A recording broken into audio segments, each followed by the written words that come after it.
Okay, well, so Bismillah ar-Rahman ar-Rahim.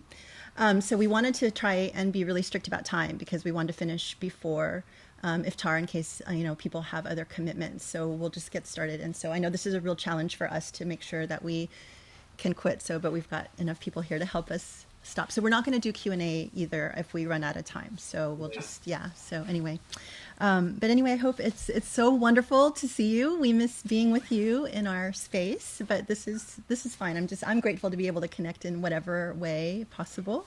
And I hope that you guys, I know hopefully you've been checking in with us at least on Fridays for our weekly virtual khutbahs, and hopefully that has been kind of a nice source. I mean, I know for me it's been a really nice source of just reconnection and a little bit of structure and a little bit of continuity in these like completely upside down times where literally like I have no idea what day it is, and I know it's like you blink and it's a week has passed.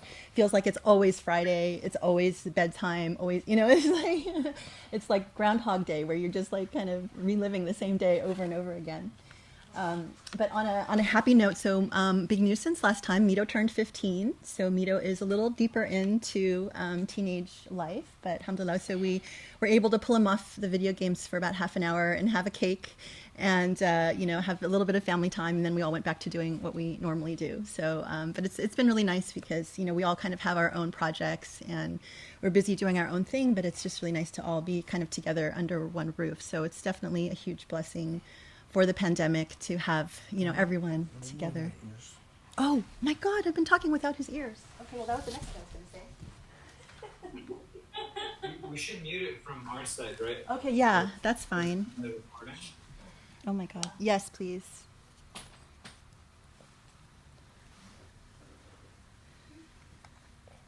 Can you hear me okay?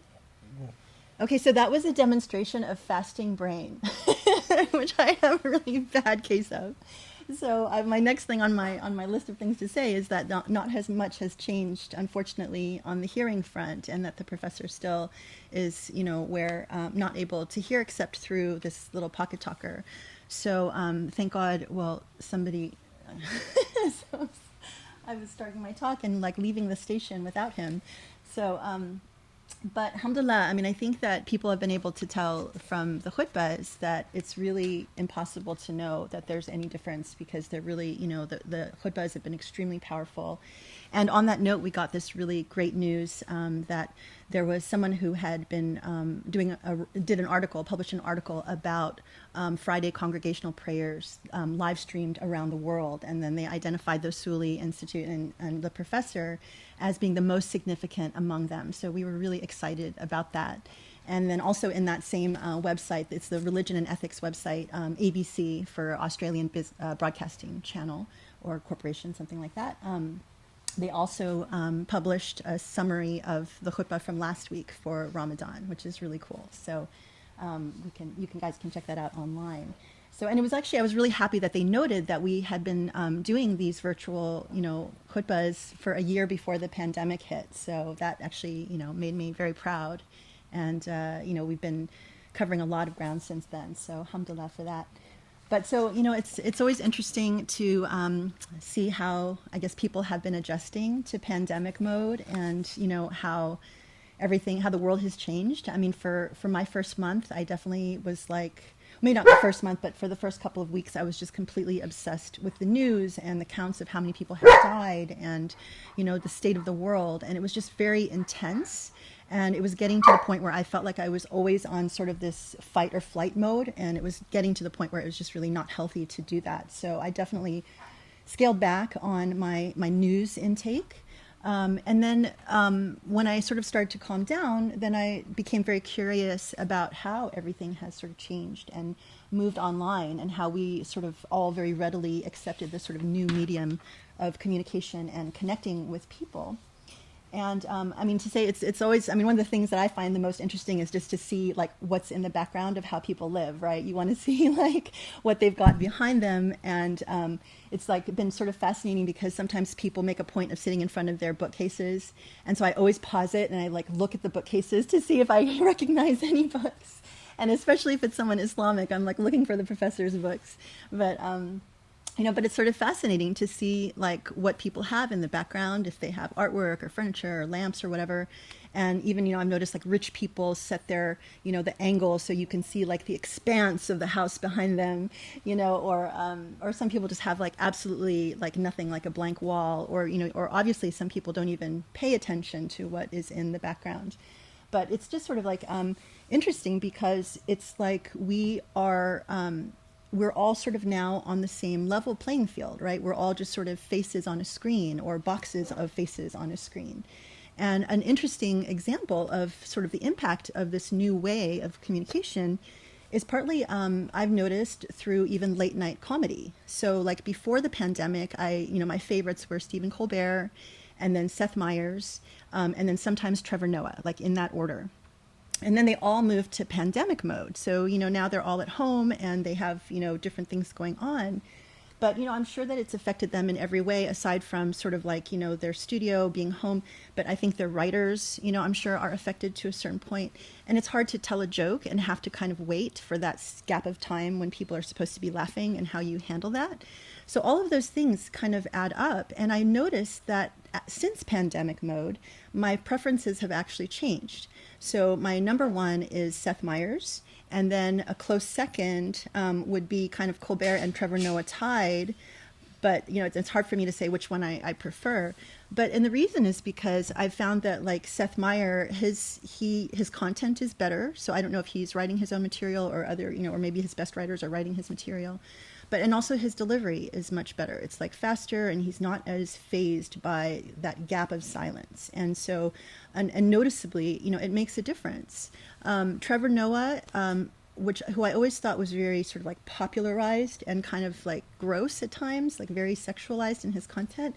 I've noticed he's actually he's still sexualized, so that's why he's not at, in a clear number two position. But he's smarter, and you kind of learn more about him as a person. I think it feels different. And Colbert, you feel like, I love him as a person, but I feel like his material and his delivery was much better suited for a live audience. And I feel like he hasn't made the transition as well to the pandemic, situation. So that was really interesting. And so why do I bring this up? Because it's, I think that we are in this sort of new Zoom, Skype, Google Meet kind of world. And we don't really know how long it's going to last. Some people are saying the pandemic is going to go on for another couple of years. And I know we are definitely not in any hurry to leave the house until there's a vaccine and, things and testing and things are just in better order. But so with our new reality, I think it's really important for us to think about how do we use this new medium and how do we, communicate effectively, and especially as Muslims, because everything now has gone online. And I've definitely, increased, as I think most people have, intaking social media and watching online conferences and people talking and things like that.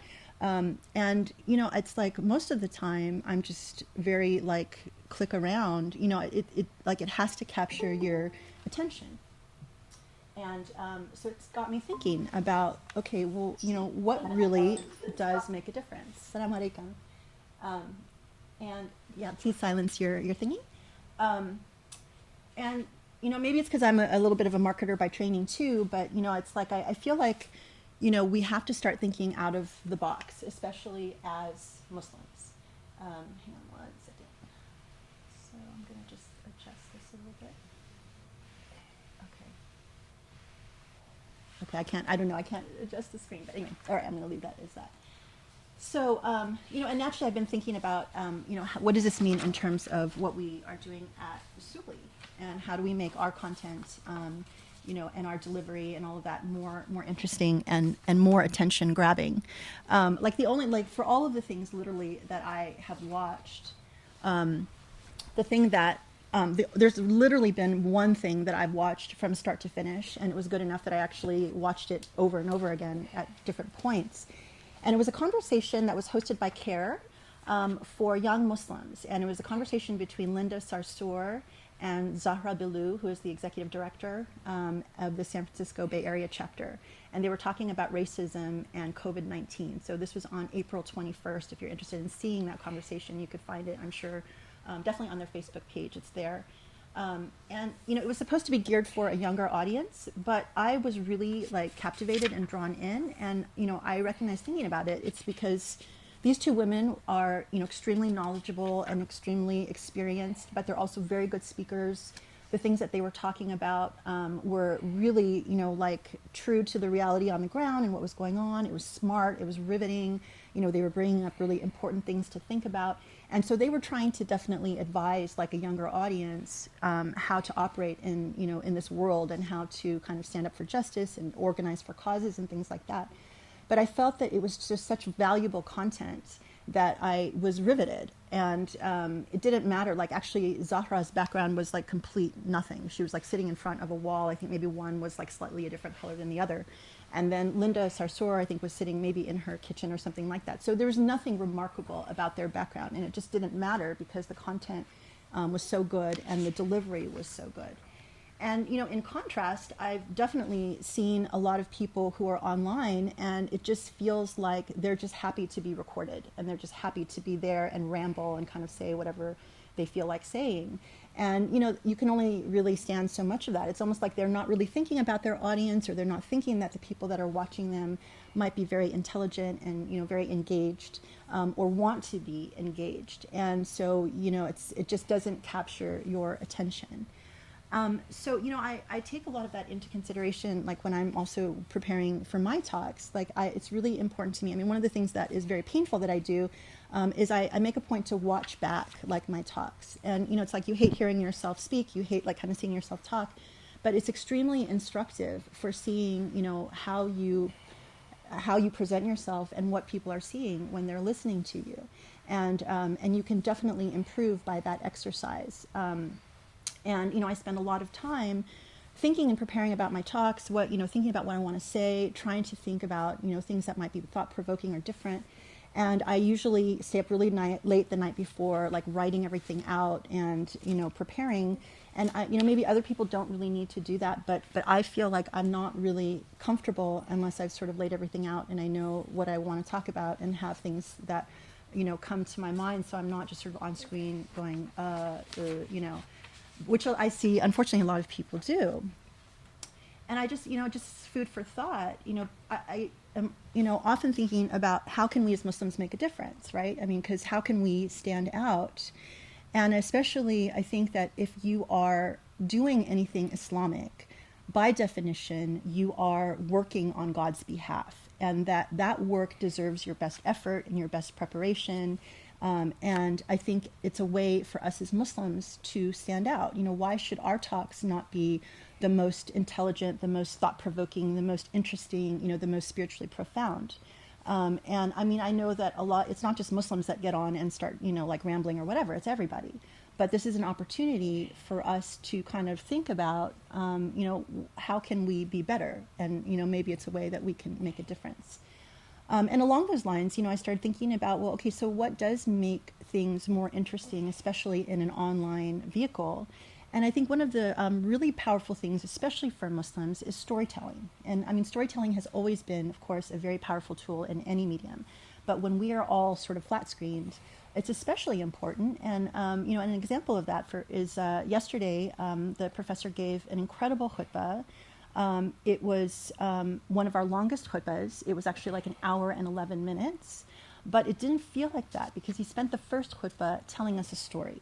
And he's an incredible storyteller, so I really encourage people to watch it if you haven't seen it. But he was telling a story about the Prophet and Bilal, who was one of the first Muslims, and kind of the ethic of the time. But there were so many details, so much richness to the story, so much context that you had to understand. But telling it in a story, it was like, he like grabbed my attention and held it, and then took me through the story, and like it didn't even feel like it was work. But by the time we were done, I had learned so much and had such an incredible learning experience. And so it made me feel like, this is something that we really need to focus on, especially as Muslims, and especially because storytelling does such an important job of humanizing us, and we definitely, as Muslims, need to be more humanized. And here I try oftentimes in my talks to also tell stories, because I feel like there's a humanizing aspect to that. You kind of have more skin in the game when you're telling a story about yourself and you personalize what you're talking about. I've seen like too many Muslim speakers kind of revert into that, let me lecture you, and say Islam believes this, Muslims believe that. Islam is about blah, blah, blah. And pretty much you're sort of objectifying and speaking kind of on behalf of God when you may not be a scholar or you may not be someone, who needs to speak on behalf of Islam or God. But when you can tell a story about, well, let me share with you something that I struggled with and here's how I dealt with it, it becomes a more humanizing and connecting experience that I think people find relatable and definitely more interesting. So it's just sort of food for thought for that. And, so kind of taking all of that into consideration, the pandemic and Ramadan and this, new way of communication and storytelling and trying to figure out, how do you make a difference and how do you stand out in this sort of new world? I personally was really like trying to think of something special that I wanted to do for Ramadan. And I think most people know if you follow me online or follow us on Facebook and stuff like that, that what I decided I really wanted to do was, share actually my favorite book, which is The Search for Beauty in Islam, a conference of the books. And what I wanted to do was just take a chapter a night during Ramadan and share it. So, like right now, it's hard for people to read, but I feel like now with, the pandemic, people have more time. And this book is very special. If you don't know it, it's about 62 chapters. Oh, sorry, this one is 85 chapters. They're short chapters, and each chapter is its own story. And it's basically our life a bit. It's the professor wrote this back in the late 90s and early 2000s. And it originally started as chapters that were published individually in a magazine called the Minaret magazine. And it was a publication of the Islamic Center of Southern California. So yes, that is the same mosque that banned him last year because he, wanted to honor Mohammed Morsi after he was killed. So, we go way back with that mosque. But so he used to publish this book or these articles, and it was again back in the 90s, and this is how a lot of people were sort of first introduced to a lot of the professor's writings.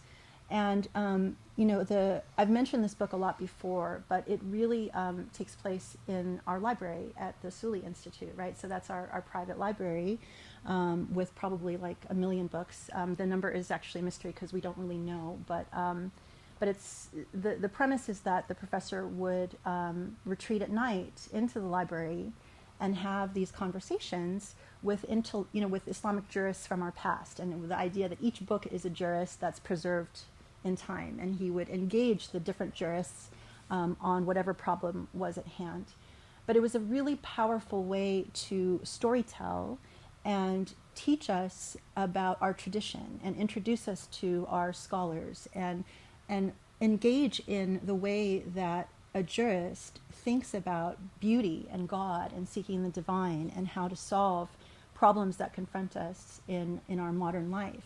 And it's a magical book, and it's a book that when we first met back in 1995, actually before we got married, he shared with me the very first chapter from it, which is called Conference of the Books, the first admission, and so in many ways it's a really special book for me personally because it marked the beginning of our journey together. And all of the chapters that he wrote were written in our first 10 years together. So it's very fascinating because I would read them, as they were born. And we kind of say that it was a birthing process. So each chapter is literally born, and it's like giving birth, the pain of like writing a chapter. But I read them as they were born, as they came out. And, interestingly, so this was very early in my journey because I was a really young Muslim. I had not been a Muslim for more than, for almost not even 2 years. And so when I read them then, they had a very different impact because I just didn't know very much, and I definitely, was not mature enough at that point to appreciate the full wisdom of a lot of these chapters. And so the first volume, just to give you a little bit of history, was published in 2001. And what we had done is sort of collected, I don't know exactly how many, but probably about 50, give or take, chapters that had been published in the Minaret. And the professor wrote some additional chapters, and then we published the first edition as a collection of 62 chapters. And this book has a whole history in and of itself. It's really fascinating. I remember, I put together a proposal and tried to send it around, and none of the Muslim publishers were interested whatsoever. And so we ended up choosing a little academic imprint, part of Rowman and Littlefield, and it specialized in publishing books that they recognized were of high academic or scholarly value, but that might not be as marketable. Like they're not the type of books that you would publish because you're expecting to sell a whole bunch, but books that are of high quality, that they deserve to be published and shared. So we kind of knew that it would be a limited audience and that we might have to do, a lot on our end to do the marketing. And, we actually had to do a lot of the legwork and groundwork ourselves, in terms of like designing the cover and all these sorts of things. But we got it published. And it came out in 2001, which, as you remember, is the same year as 9/11. And after that, then I think the dynamic of our world changed so much as Muslims. The professor continued to write these chapters, and he wrote another 22 chapters, which then we collected and added to the first edition. And then we published the second book, the second edition, which is this one, with a total of 85 chapters. And it also has an amazing glossary in the background, and also some descriptions of scholars from our past. So it's a really beautiful and valuable book. But so this book, has lived quite a life on its own without a lot of marketing. It's definitely been passed word of mouth, and we've received so many messages from people at all different times that this book is what brought them back to Islam or brought them back to their faith. Or that this was a book that captured the beauty of Islam that they always knew existed in their hearts, but were so shocked to find it, written or presented by a scholar. I mean, it's a really unusual work, and it was a really important work that I wanted to share. And the interesting thing is that oftentimes, because each of the chapters are short and can easily be read, and they as a matter of they don't need to be read in any order. So oftentimes we would hear about people who were reading the book. They would just leave it, on their bedstand, and right before going to bed, they would randomly flip it open and read whatever chapter appeared. And we would hear from people that actually was magical too, because sometimes the chapter that they read coincided with some issue that they were dealing with or struggling with or thinking about. And so there was definitely a feeling of this divine intervention. And I know a lot of times people read the Quran that way too, where they kind of open it up and then it kind of speaks to them, and sometimes they're really surprised by what they find. So I wanted to do that also for sharing, a chapter a night during Ramadan, because I thought, I really do believe that God speaks to us in different ways. And when I open a chapter, I'm going to pray every time I do it. I always say Bismillah, and I say Al-Fatiha, and I pray that whichever chapter is being shared will be valuable to someone who is going to be reading that.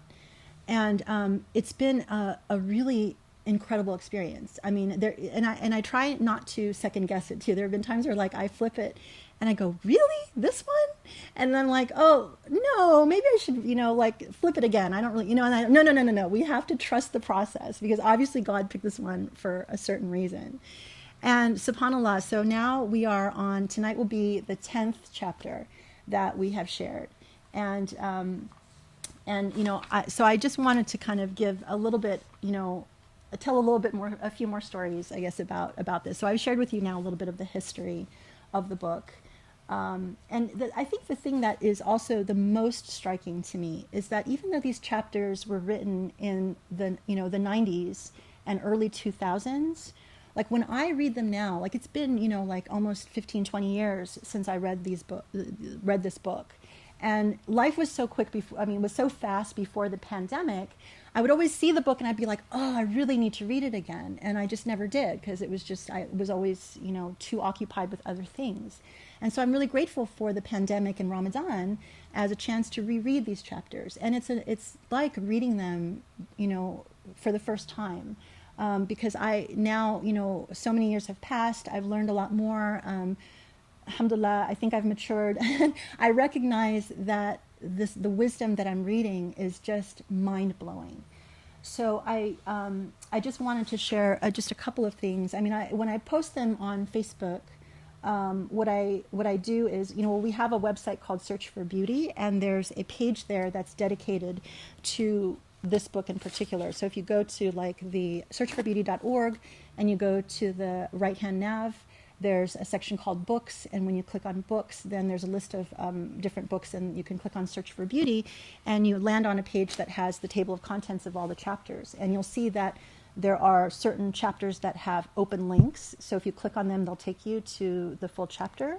So as I choose a chapter, I will make it available online. So hopefully by the end of the month, then we will have, like a good number of chapters that people can access without having to pay for the book. Because unfortunately, the book is expensive, and I noticed when I looked it up online that it's more expensive than I remember, so I think they hiked the price. So this book now, which is paperback, is I think like $51, and at one point it was like closer to $30, maybe somewhere in the 20s. And I really, don't want price to be an obstacle for people to have access to this. So, anyway, but just to kind of show you what I do, like oftentimes I will like pray Asr and ask God, please help me pick the right chapter. And I close my eyes and I am trying really hard to flip the book and flip the pages. And I'm like, second guessing myself and going, oh my God, I'm so nervous. And then boom. And it always opens with a lot of certainty to a chapter. And that's kind of how I get there. So just to kind of share with you, the first chapters that were revealed, when I kind of look back on this first week or so that we've been doing this, it's amazing to see which chapters were revealed. And in my thinking, I can sort of see why these were done in this order. And so the first chapter was chapter 30, called Longing for Brotherhood. And it was a chapter where the professor was telling a lot of stories about when he was younger. And he was filled with dreams of reviving, the Islamic message, and felt that, America was kind of the new possibility for the rebirth of this beautiful Islam, and how he and his brothers at the time, brothers in faith, would often go hang out at Denny's at night and talk about their dreams and all the things that they could do. And so it was really connected to, the Islamic Center of Southern California and all of these ideas of how to change the world. But he wrote about, what that sense of brotherhood was and what it meant, and kind of like how a lot of people sort of fell away, but how brotherhood is really it's not like a legal category, but more an ethic or, a feeling. It's a really, really beautiful chapter. But as an entry point chapter, I noticed that it's actually a very easy chapter, because it talks about something very human and the idea of being someone's brother or someone's sister, and what that means, and how in many ways maybe we as Muslims have forgotten what that means. And so that I took as a really lovely easy first step in, because the book itself goes through a lot of different moods and a lot of different tones, and even a lot of different intellectual exercises. Some things are really easy, some things are more challenging. And it can go from happy and jubilant and funny to very somber and serious and philosophical. And it just depends on the chapter that you happen to be reading. So that one was a really nice sort of human kind of story of love of brotherhood. The second chapter, chapter 25, Burdens of a Generation, was a tribute to Dr. Hassan Hathout, who was the elder brother of Dr. Meher Hathout. And they were both very instrumental in founding the Islamic Center of Southern California and the whole Muslim community here in LA. And, the Hathouts go way back with the Abou El Fadls. So, Dr. Hathout was one of the professor's father's best friends from the time they were children. So, there's a very long history, and actually Dr. Hassan Hadhout was the doctor that delivered the professor back in Kuwait as a baby. So they go way back to the beginning. But he was someone, in this chapter, this was written after Dr. Hassan passed away, and it was intended as a tribute. But it was much more than that. It was really kind of an example of how someone within that Islamic ethic honors an elder, someone who he admired and loved, and loved because of many of his Islamic qualities. So I found that it was just a beautiful way to understand how should we honor people that we love with dignity and respect, and there were a lot of important lessons there. Then chapter 3 was number 3 was chapter 77, called Embracing the Beloved, and it was extremely short but extremely powerful chapter that was just about a tribute to loving God, and that was amazing. Chapter 4, or the fourth night, was the fourth night was chapter 85, which was called The First Admission. And interestingly, this was the last chapter of the whole collection. And I wanted to highlight this chapter in particular because it's really an amazing summation of everything that we love and stand for with regard to our religion and what we are doing here at Usuli. I mean, a lot of times people ask, like, what is Usuli? What does Usuli mean? What is the Usuli Institute? What are you guys trying to do, or what are you trying to teach? What do you hope for as Muslims or for Muslims in the future? And I think to answer all of those questions, this book sums it up. So I would highly recommend chapter 85, The First Admission. The fifth revealing was chapter 18, called On Knowledge, and this was pretty much like a treatise on where we as Muslims have failed the whole concept of knowledge, and how do we honor knowledge in our day and age. The sixth chapter was chapter 67, called Searching for the House of God, and this was a searing reflection on whether our mosques are actually houses of God or maybe something else. It raises some really important questions about maybe how we should be thinking about what our mosques should be like maybe after the pandemic. Then the seventh night was chapter 76, Divine Threads, and this was a haunting and powerful piece about struggling with darkness, and when you feel like you just need God to come in and you're just struggling and you can't break out of it. Chapter 81 was the eighth ninth read, Thieves of the Dark, and this was an amazing chapter about what we as Muslims have lost and who stole it from us. It's a very fascinating chapter. And then the chapter that I just shared last night, our ninth night, was chapter 58, called The Remembrance. And this was the most long and challenging chapter that we've had so far. It is a difficult chapter, but it's probably the most instructive and most illuminating chapter on what Islamic law actually is, like what Islamic law requires and the weight of responsibility upon people who speak on behalf of Islamic law and speak on behalf of God. And it's a really important chapter for anyone who is in that position of power. And it's a little bit of a litmus test too, because it's a difficult chapter with a lot of concepts. And I feel like, if I took that chapter to any of the leaders at any of our mosques, I would be like, here, read this. Do you understand it? If you don't understand it, maybe you shouldn't be in charge. So that's just my flippant attitude. But it's a really important chapter for us to start appreciating, like the depth and richness and sophistication of Islamic law, and how we shouldn't feel so free to just represent whatever we think Islamic law is. And there's some really important stories in there. So to close, what was very interesting, I mentioned that, tonight is the 10th night, and I was worried that, with our Halaqa tonight, that I might not have time, because I always like to try and do my chapter search and, and my write-up before Maghrib. And this session's going to, go up until right before Maghrib. So I was thinking, well, maybe let me ask, I was thinking, well, let me pray and ask God if I can do my flipping with the chapter tonight, like right now. And maybe I can just get a jump on it and write it up before the Halaqa.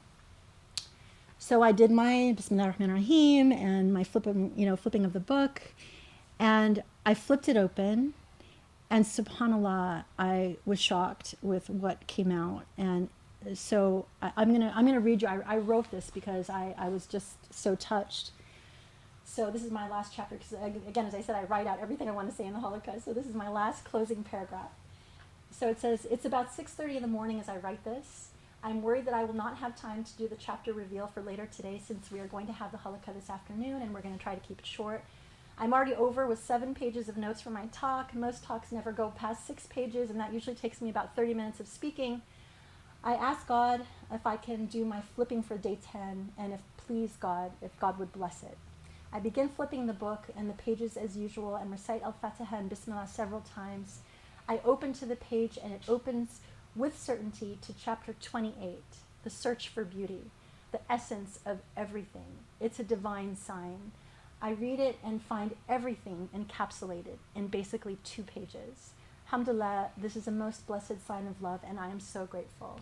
So this is my reveal. I haven't put it on Facebook yet, but it's chapter, what did I say? 28, the search for beauty. And it talks about that beautiful hadith, God is beautiful, and God loves all things that are beautiful, and how that's really the premise of this book, but it's the premise of our understanding of this faith and everything that we do. And it's one of those really important measures by which you understand if something is truly Islamic or not.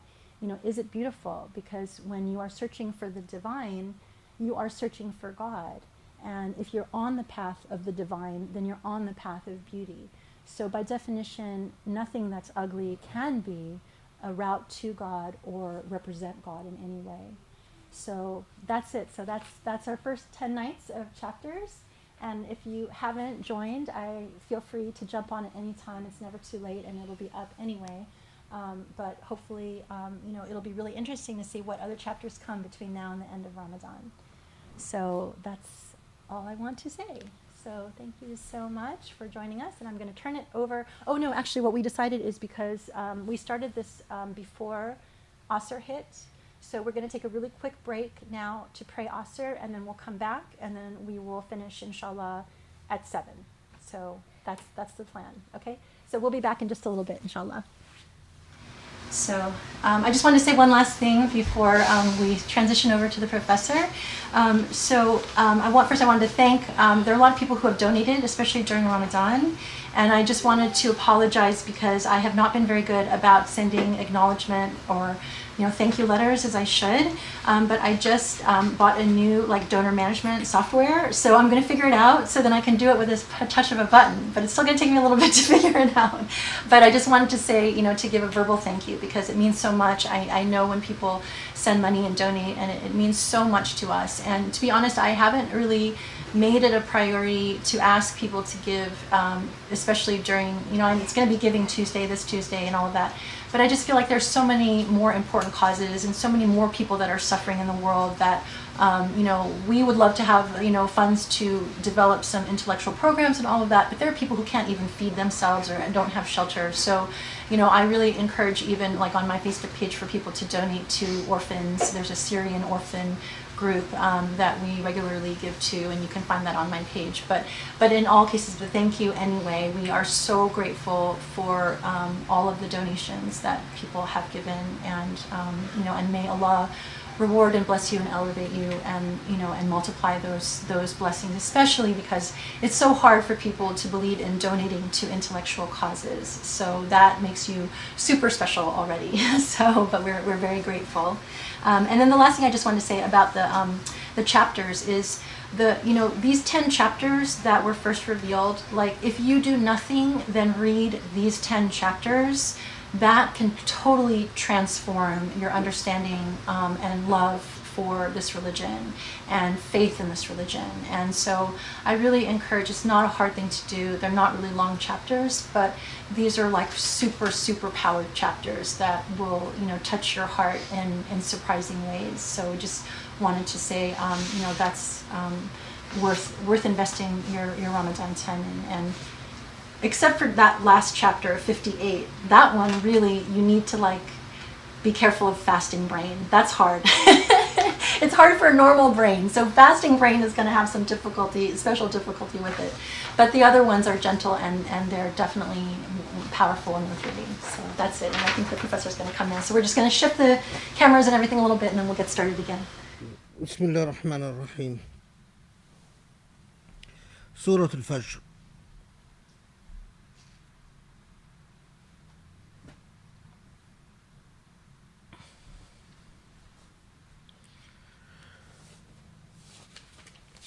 Like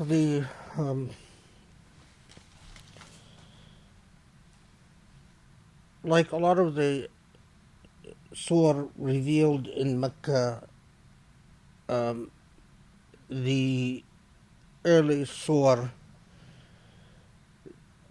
which prepared the Muslim generation for what will come.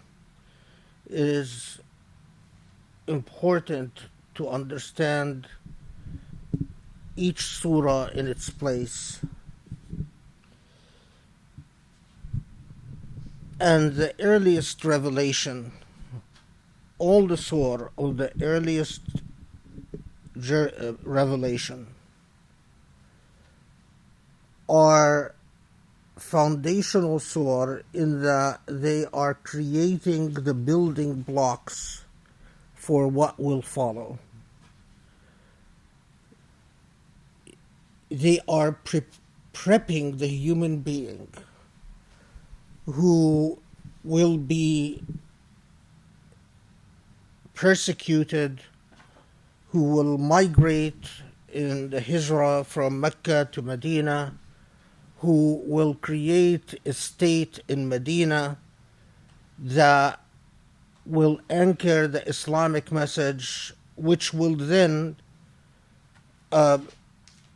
extend towards the world. The renewal of the Islam of the earliest prophets, ﷺ, the renewal of the faith of Nuh ﷺ, of Adam ﷺ, of the renewal of the faith of the Prophet Ibrahim ﷺ, who سماكم المسلمين, who called this Islam, who called the faith Islam. So it's important to understand that they have a rhythm. These surah have a rhythm that create an epistemological awareness. They create a state of consciousness which is anchoring. And of course, for that generation, they had the Prophet ﷺ with them to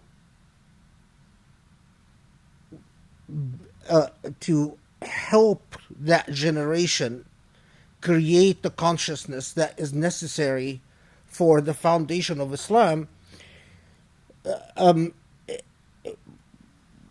We don't have that great blessing. We don't have the company of the Prophet, a living example with us. And so our relationship with the Quran has to be embedded in a prophetic relationship that we ourselves explore and investigate. And that's harder. But at the same time, it's an easier test, because imagine if you are born in the age in which the Prophet ﷺ is with you. Well, the sacrifices that you are asked to make at the time of the Prophet for the companions, for the Sahaba, their commitment had to be total. And if they turned away from the Prophet, that's an absolute failure. That's a huge test. Often a lot of us, we think, well, these people had the Prophet Muhammad with them, and so they were lucky in ways that were not, and they had that's a power that we don't have. Well, that's true. But at the same time, they had a test. that is very hard, because if you fail to respond to the Prophet Muhammad at the time of the Prophet Muhammad, that's a complete failure. Now, of course, that begs the question, if we were born at that time, if we were there at that time, would we have responded to the Prophet Muhammad? I mean, it's easy for us to sit here today and say, oh, yes, of course, we would have. But when you keep in mind the type of sacrifices that these people had to make, and you think of your relationship to material things, would you have made the sacrifice? Would you have failed in the test? Now, since we don't have the Prophet ﷺ with us, understanding the dynamic of these earlier surah, we must always ask ourselves what type of sacrifice they are demanding of us. Because failing to ask that question or understand that question is something that you will have to confront Allah with. Now, why do I underscore this? Because Surah Al-Fajr is said to have been revealed right before Surah Al-Buruj. And Surah Al-Fajr presents, as we will talk about, presents Muslims, these early Muslims, as it's forming their building blocks, their consciousness. It is talking to them about basic ethical principles that require a relationship with material wealth, basically alerting these earlier Muslims. Remember, this is before the great persecution. This is before, we're not sure if it was after Khadija died or before Khadija died, but most likely it was before Khadija died.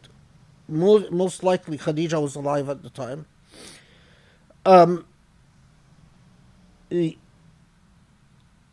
It is preparing Muslims. Put yourself in the position of these earlier Muslims.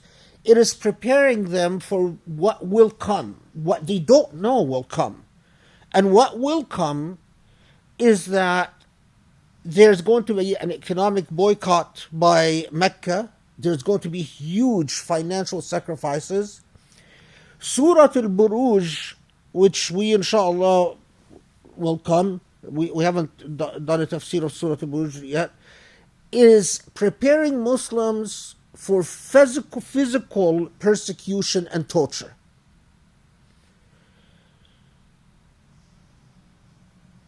It is sort of alerting Muslims that part of the persecution, which will in fact unfold, it will transpire, that these earliest Muslims not only are going to be persecuted financially and economically, not only will there be huge economic sacrifices, but then there will also be physical persecution, actual physical infliction of physical pain.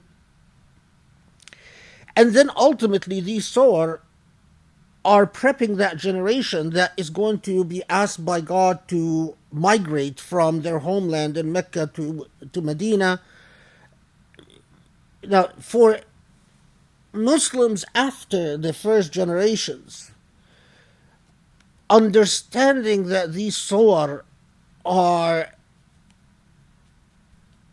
addressing your attitude towards life on this earth, your earthly life, and challenging you to have a worldview that is anchored in the Quran is critical.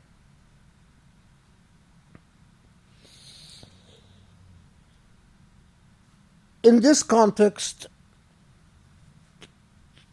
the vast majority of authorities agreed that Surah Al-Fajr was revealed in Mecca, that it was among the earliest surahs, that it was revealed before Al-Buruj.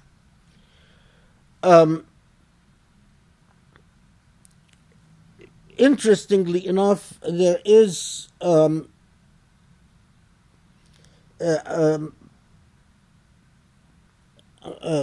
think it was Ali ibn Abi Talha was the only authority that I found that said that Surah Al-Fajr was revealed in Medina, not in Mecca. But that opinion, the vast majority had rejected. But it's interesting because it also tells you that, like everything in the Islamic tradition, there is a diversity of opinions. It is never just simply dogmatically black or white. But anyway, I believe it's a Meccan surah, and I believe it's one of the earliest surah, and also because of its style. Stylistically, it has the earmark of these Meccan surah that created the Muslim consciousness. Structurally, the surah has a cohesiveness and an emotional impact that is important to understand. It starts out, like a lot of Meccan surah, it starts out by calling upon people to reflect, and it starts out with a certain gentleness, a certain tranquility, an aura of connecting you in many ways with nature, with the physical laws of creation. So when it starts out, it calls your attention to Al-Fajr, and we'll dawn, Shaf' and Witr, we'll talk about that, وَاللَّيْلِ إِذَا يَسْرِ, and the flow of the night, alerting you to some of the physical laws that are the laws of creation and God. And then the challenge of reflection. Like a lot of these surah,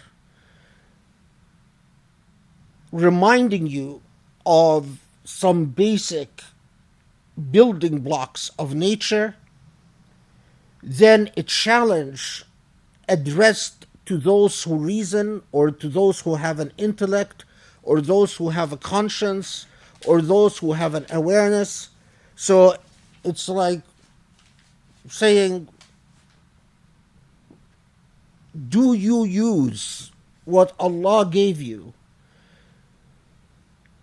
which in we know theologically what it reminds you of using is the very instrumentality, the very tool that made you khulafa Allah al-ard, that made you the inheritors of the earth, and the deputies of God on earth, and the viceroys of God on earth.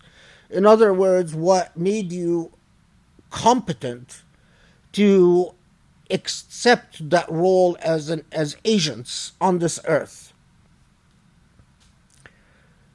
And we'll detail that in a little bit, inshallah. And then it moves on to reminding you of the consequences of failure to reflect and understand. Quite typical of that structural genre, it reminds you of failed nations. So the laws of nature, the laws of history, do you reflect upon nature? What happens for those who fail to reflect? Then history will tell you what happens. The consequences of nations that have no intellect or that didn't use their intellects the way that Allah intended them to use it. And then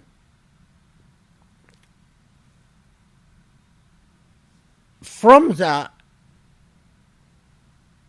it takes you to, from nature to history to a stormy picture, the picture of the transformation to this life to the hereafter.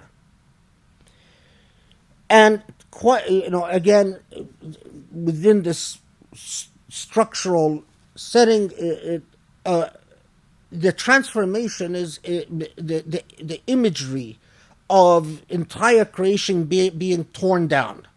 That this whole artificial creation or this artificial reality that you live in, that you fail to understand, then Allah just tears down and folds up, or that rolls up, and you're presented with the reality of the hereafter. And then the consequences in the hereafter, and then the final reminder, which again, either in these types of surah, the reminder is always either of what it means to be alienated from the divine, who is your source, who is in fact the innate reality, the source of everything, or the consequences of what it means to be united with that divinity. So always these surah either end on the theme of here's what happens to the alienated, or on the theme of here's what happens to those who are united with the divine, rather than alienated from the divine.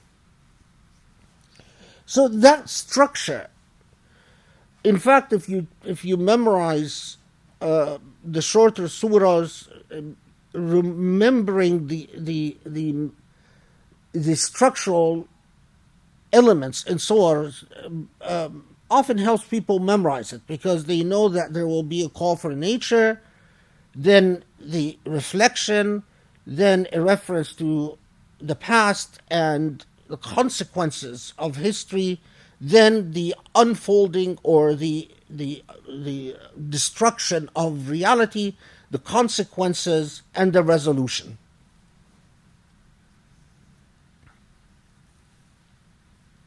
Okay, so that's the basic structural elements. Now we get into the details.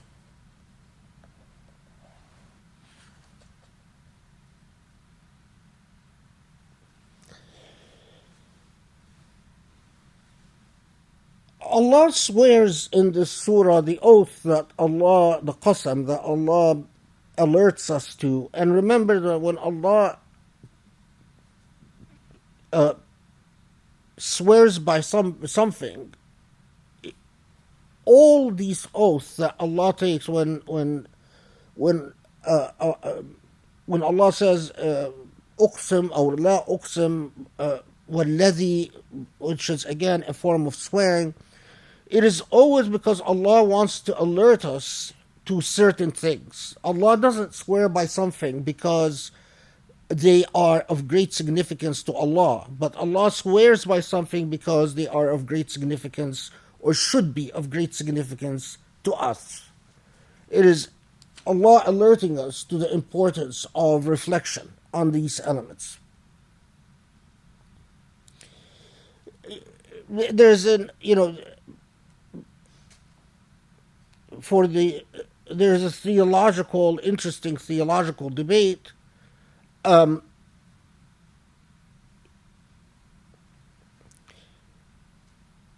I mean, it's interesting. I hesitate a little bit because it's more advanced or a bit more involved.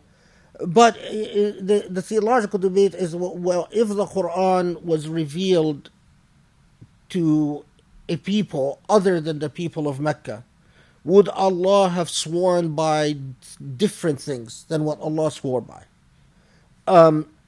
So, for instance, if Allah swears by the night, is it because the people of Mecca understood the significance of the night? Is the element of swearing relative to the culture of revelation or not? Interestingly, if you look, for instance, in Tafsir al-Maturidi, you'll find Maturidi is very explicit about this point. And Maturidi says that Allah chooses to swear by certain things because they were of great significance to the Meccans. And he explicitly says that, for instance, when Allah swears by the moon or by the night, it is because it is of great significance to the people that the Quran was revealed to. Those who did not accept al-Maturidi's position and the positions of that school of thought said, well, if that was true, then it would not have universality and it would not have eternality, if you will. It wouldn't be something that why would Allah ask us to reflect upon something that was of significance just to the Meccans at the time of the Meccans?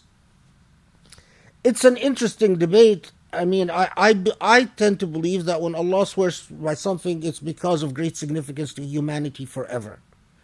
But I mean, for the sake of being accurate and honest and so on, especially those of you that are students or in the future want to specialize in these types of studies, you could read Tafsir al-Maturidi yourself, but remember that these things, understanding these debates, take a great deal of study and a great deal of specialization, and don't tread into these debates lightly. It's not enough to read a tafsir and then start pontificating upon this point or that point, because these are subtle arguments that developed over centuries, and they're often debates that are very sophisticated and very nuanced, and either you leave these debates alone, or if you engage them fairly and justly. Okay, so Allah swears here in Surah Al-Fajr by really 5 things. If you look at the surah, you'll see that there is 5 things that Allah swears by before the surah starts engaging with the lesson, if you will. So there is the Fajr, there is the Layal Ashr, so there is the Fajr, the dawn, there is the Layal Ashr, the 10 nights, there is the Shaf', we'll talk about Shaf', there is the Witr, and there is the Layl Idha Yasr, and the night. So that's 5. So there is the Fajr, the dawn, the Layal Ashr, the 10 nights, and the Shaf', we'll talk about Shaf', and the Witr, we'll talk about Witr, and then Al-Layl Idha Yasr, the night as it flows, or the night as it advances, and so on. Why these 5 things? That's what we'll talk about. And then the challenge, هل في ذلك قسم لذي حجر? Do you understand that this is an important oath? If you have an intellect, Hijr, as we'll talk about, is intellect. Can you use your reason? Can you use your intellect to reflect upon these oaths, alerting us to the failure as witnessed in history, the human fall, if you will, as witnessed through history? Unlike biblical discourses, which often limit the fall to Adam and Eve, the Quran, there is no dramatic fall that is limited to Adam and Eve, but the failure is always a historical failure of past nations that drifted away from the divine, and the consequences of drifting away from the divine, and then the ultimate results as we see in these surah. Okay. So, Al-Fajr, interestingly, you'll find a great deal written about why Allah swears by Al-Fajr, or the dawn, and the significance of that. You will find a broad range, an array, if you will, from those that gave Al-Fajr the most literal interpretation, that, well, Allah is swearing by the dawn because the dawn is a new day. And so Allah is telling us, listen, reflect upon the fact that Allah created day and night. So Al-Fajr in many ways it parallels the night as it advances. So Allah is creating these parallels, which we know in other surah, the flow of night and day is something that Allah often demands of us that we reflect on. Why we reflect on? Because the intricate balance of the fact that life on earth would not be sustainable. And we understand that in modern science much better than in earlier generations. I mean, the interesting thing is that life on earth would not be sustainable, would not exist, if it hadn't been for that very intricate balance between sun and moon. We today, we know things like gravity and, how the earth is protected in this by this bubble that is created by the relationship between the sun and moon. And yes, if it hadn't been for that very intricate balance, life wouldn't be sustainable on earth. And Allah is, centuries before we understand modern science, is speaking to even what ancient generations realized, that there is that interchange between night and day. That balance cannot happen by coincidence. That it all points out to the Creator.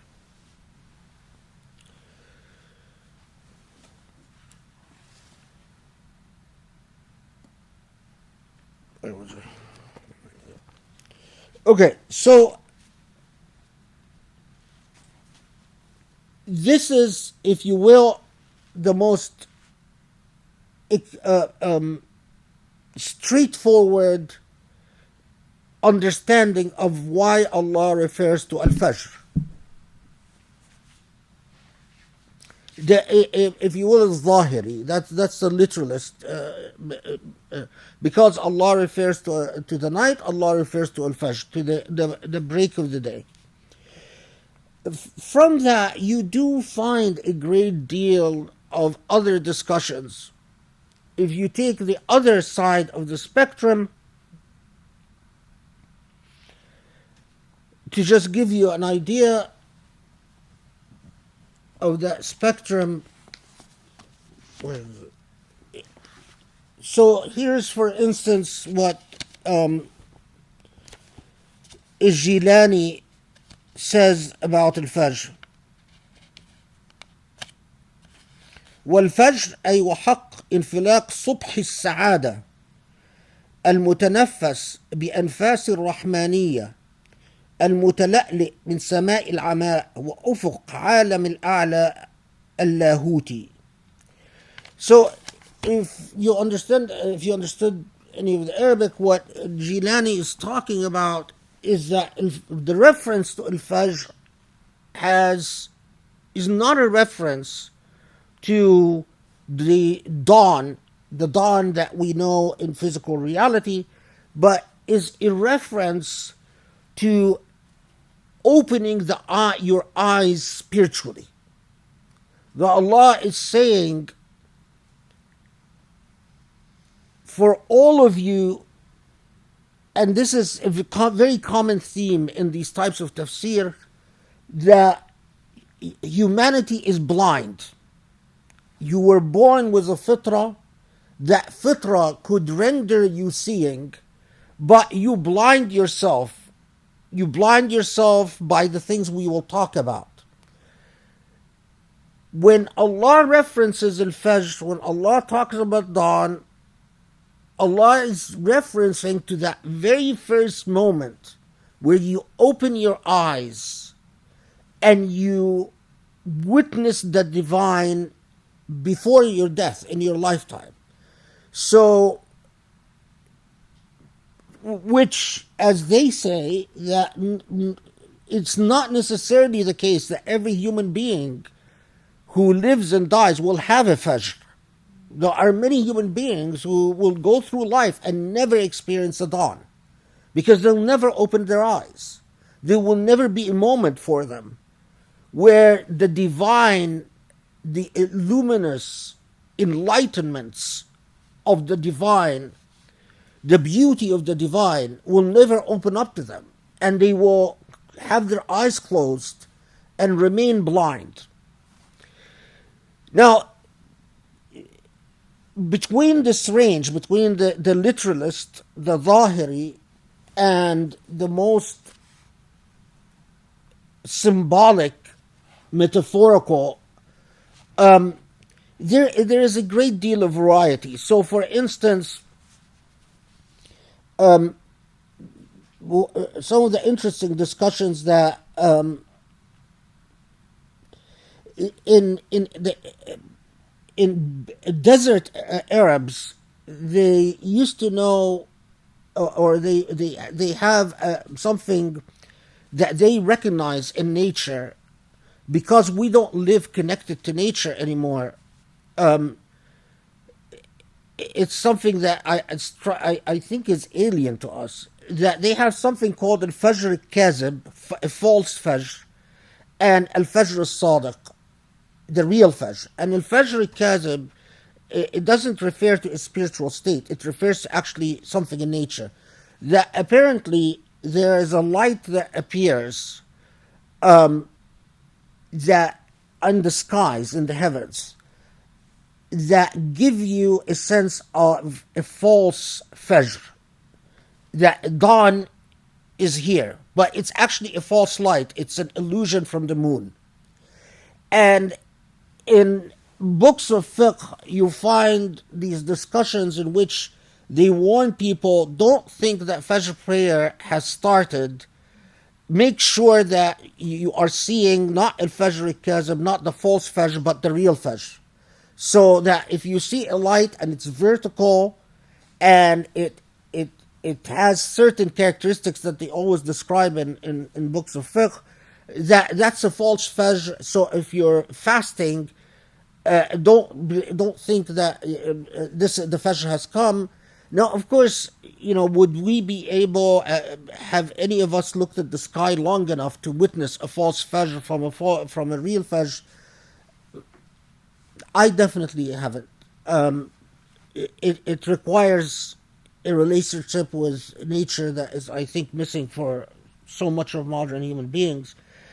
So, you find these discussions in books of Tafsir that when Allah says, wal Fajr, walayan al-ashr, that Allah is referencing, even when you look at nature, look long and hard, so that you can understand the differences even between a false Fajr and a true Fajr.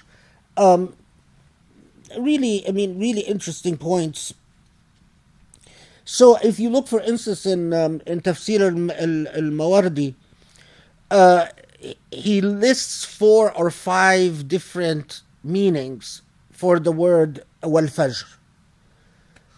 We don't need to go into each of them because these debates are often connected to later points that the Mufassir is trying to make about what the surah means. But it is important to understand that you have that range. From this is a metaphorical reference, don't understand this literally, to no, it's a literal reference, and it's a paralleling between the morning and the night.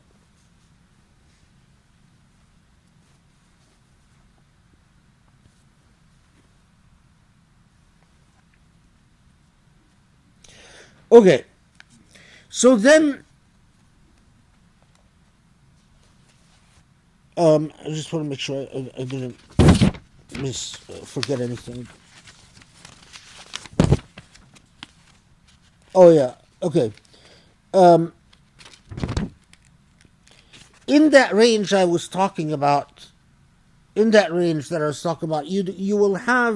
find in a lot of books of tafsir, you'll find a discussion that when Allah says al-Fajr, Allah is not necessarily referencing the night, but Allah is actually referencing the first prayer of the day. And that what Allah is swearing by in the Fajr wa layal al-ashr wa shaf' al-witr are prayers. And that Allah is alerting us to the importance of Fajr prayer. That Fajr prayer has a great blessing and power. In fact, in Ihya Ulum al-Din,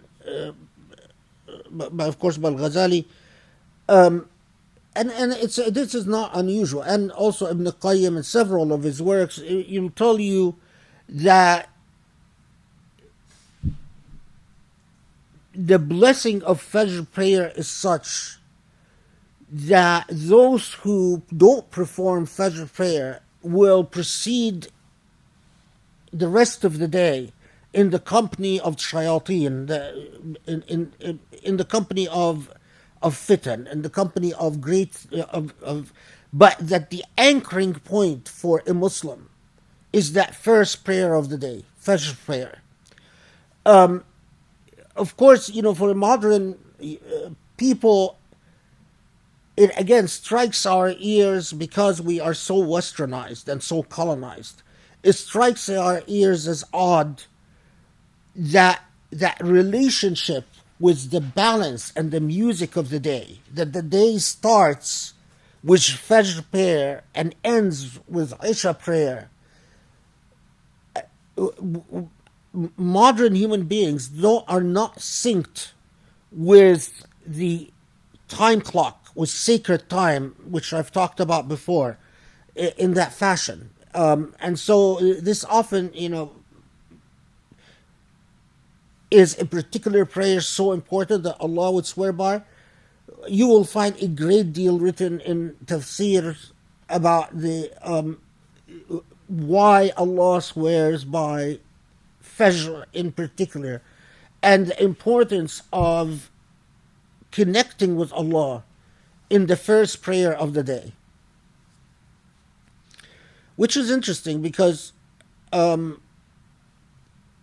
if you're like me and you stay up the entire night, Fajr prayer for me personally is often the last prayer of the day. So I go to sleep after Fajr. I'm not telling you that's a good thing, probably a bad thing. But yes, I've often, every time I recite Surah Al-Fajr and Fajr, and it occurs to me, well, that's your last prayer of the day. Is there something wrong with you?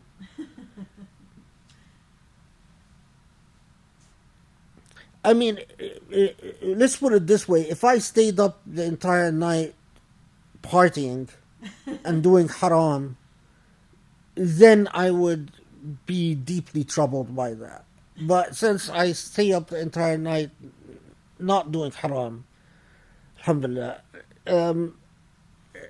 then I pray that Allah understands and accepts that. That's the final offering.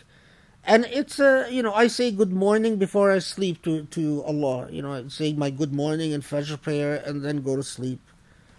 Yeah.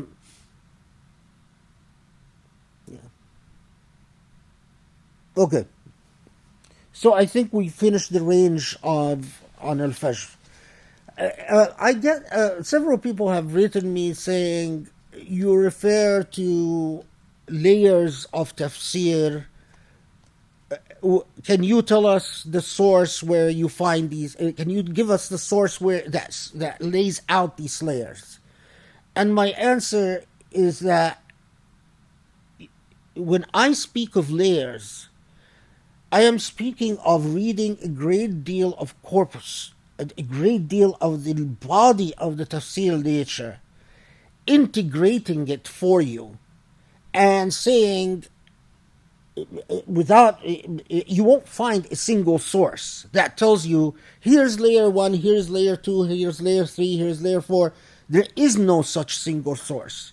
But what there is that you read the entire range, you understand where Ibn Kathir comes from, you understand where Al-Razi comes from, you understand where Al-Qurtubi comes from, you understand where Al-Wahidi comes from, where Al-Maturidi comes from, where Al-Amid, I'm blanking out, what's his name? Al-Mawardi comes from, and so on.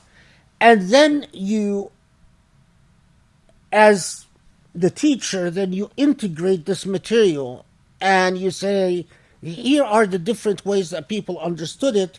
And for me, when I say that they don't conflict, I am expressing my personal school of thought as an Usuli.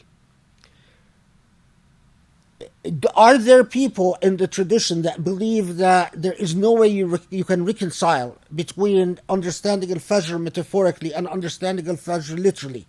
Of course there is. Yes, there are people that are so hard-headed, close-minded, and say if you either accept Al-Fajr as referring to the dawn, or referring to prayer, or referring to opening your spiritual eye, there is no way that the word can mean these different things at the same time. For me, no, you're wrong. It can mean different things, different layers of understanding for different people, depending on where they are in their journey. There is no reason that we insist that either it means this or nothing. So what I'm telling these people who write me, understand that what I am giving you, I do so as a teacher who is also transmitting my own school of thought. In other words, my own ijtihad. And my ijtihad is that I, to the extent possible, reconcile between the different tafsir, and I weed out what I think is clearly erroneous or clearly flawed or without foundation. So yes, you are getting the school of thought of Khaled Abou El Fadl. Now, if you don't like that, then don't listen to me. I am not a computer program that regurgitates what is in books. I am an interpretive medium. And for Muslims, especially those who write me and say, we want to be scholars, can you tell us your source so we can read them ourselves? And then if you want to be a scholar, then understand that you must rely as a scholar in training on interpretive mediums. And you must respect each interpretive medium and give due honor to each interpretive medium. Don't think that an interpretive medium is just like a recorder, that they are just regurgitating what, in other words, that they are simply delivering what you yourself can deliver. That's not respecting the interpretive medium. Respecting the interpretive medium means I respect the fact that it takes great amount of learning for you to convey what you are conveying. You are not just a computer program. A lot of times when the tone of these messages that I get, when I don't think that they have the sufficient amount of reference to scholarship, I don't respond. Because writing a scholar, there are adab for writing a scholar. When you ask a scholar for sources, there is an adab to it. And if you don't understand these adab, then you're such a beginner. Then you shouldn't even worry about original sources yet. Talabul ilm has a process and has a methodology and has a system, and you either follow the rules, because when it comes to the process of seeking knowledge, I am stickler about it. You either follow it correctly and you do it right in the right way, or don't even bother. So just for all these people who, some are people who do have the right adab, I respond to them and I tell them what I just said. If you're looking for a single book, then perhaps you should think about transforming these halaqas into an actual book of tafsir, which Grace has already talked to people about, which in fact presents that integrative effort, which is an effort that I do, for good or for better or for worse. I mean, I'm sure that there are a lot of failures and shortcomings in my juhd, in the effort that I offer.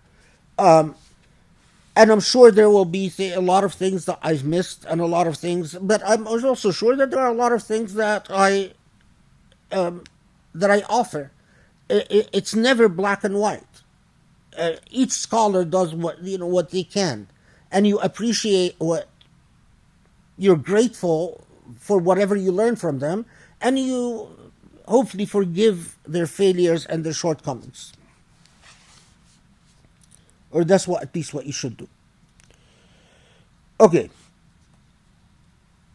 Now we come to the second, walayalin ashr, the 10 nights. Okay. So then you again have this broad range of what is Allah referring to when Allah tells us 10 nights. Why is there a broad range? Well, this has to debate again with the value of what Allah chooses to swear by.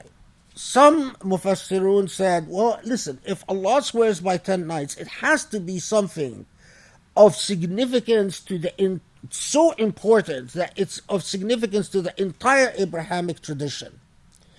And therefore, Allah is swearing by the 10 nights of Moses. That would have significance for the entire Abrahamic tradition. Other Mufassirun said,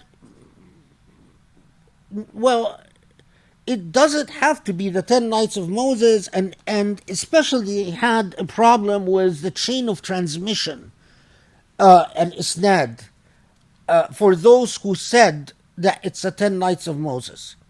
There is a hadith in which the Prophet ﷺ is reported to have said that the 10 nights refer to the 10 nights of Dhul Hijjah, the 10 nights that end with the feast of sacrifice, with the Nahr, Ayyam al-Nahr. But a lot of scholars had trouble with the authenticity of the hadith.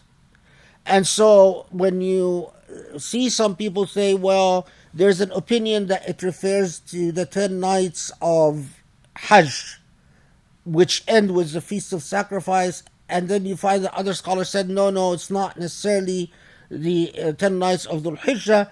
The reason there is that disagreement is because of the authenticity or lack thereof of the reports. Okay. Others said the reference is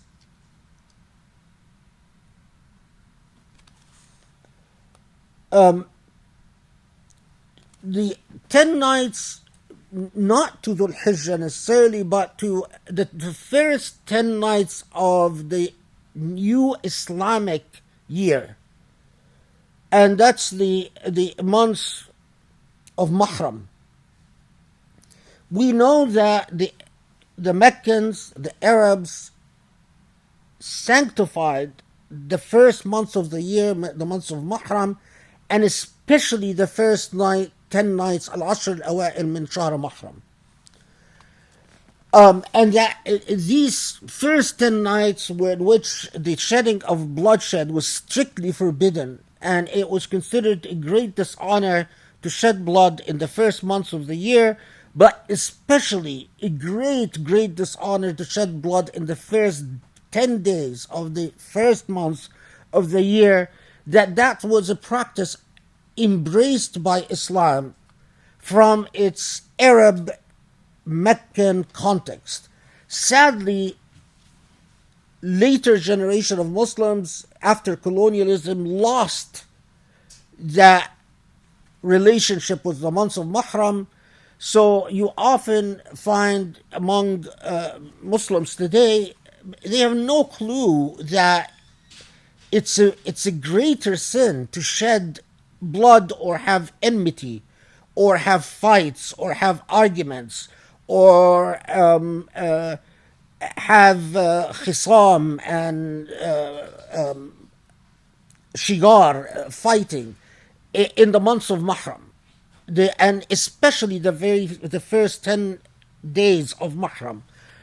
For contemporary Muslims, that connection with the months of Muharram as a sanctified month, I think for the most part has been lost. You might find it somewhere in the villages in Egypt or in the villages in some rural areas. It still survives. But if we're talking about God's law and God's time and God's space, it is critical that we reclaim that relationship.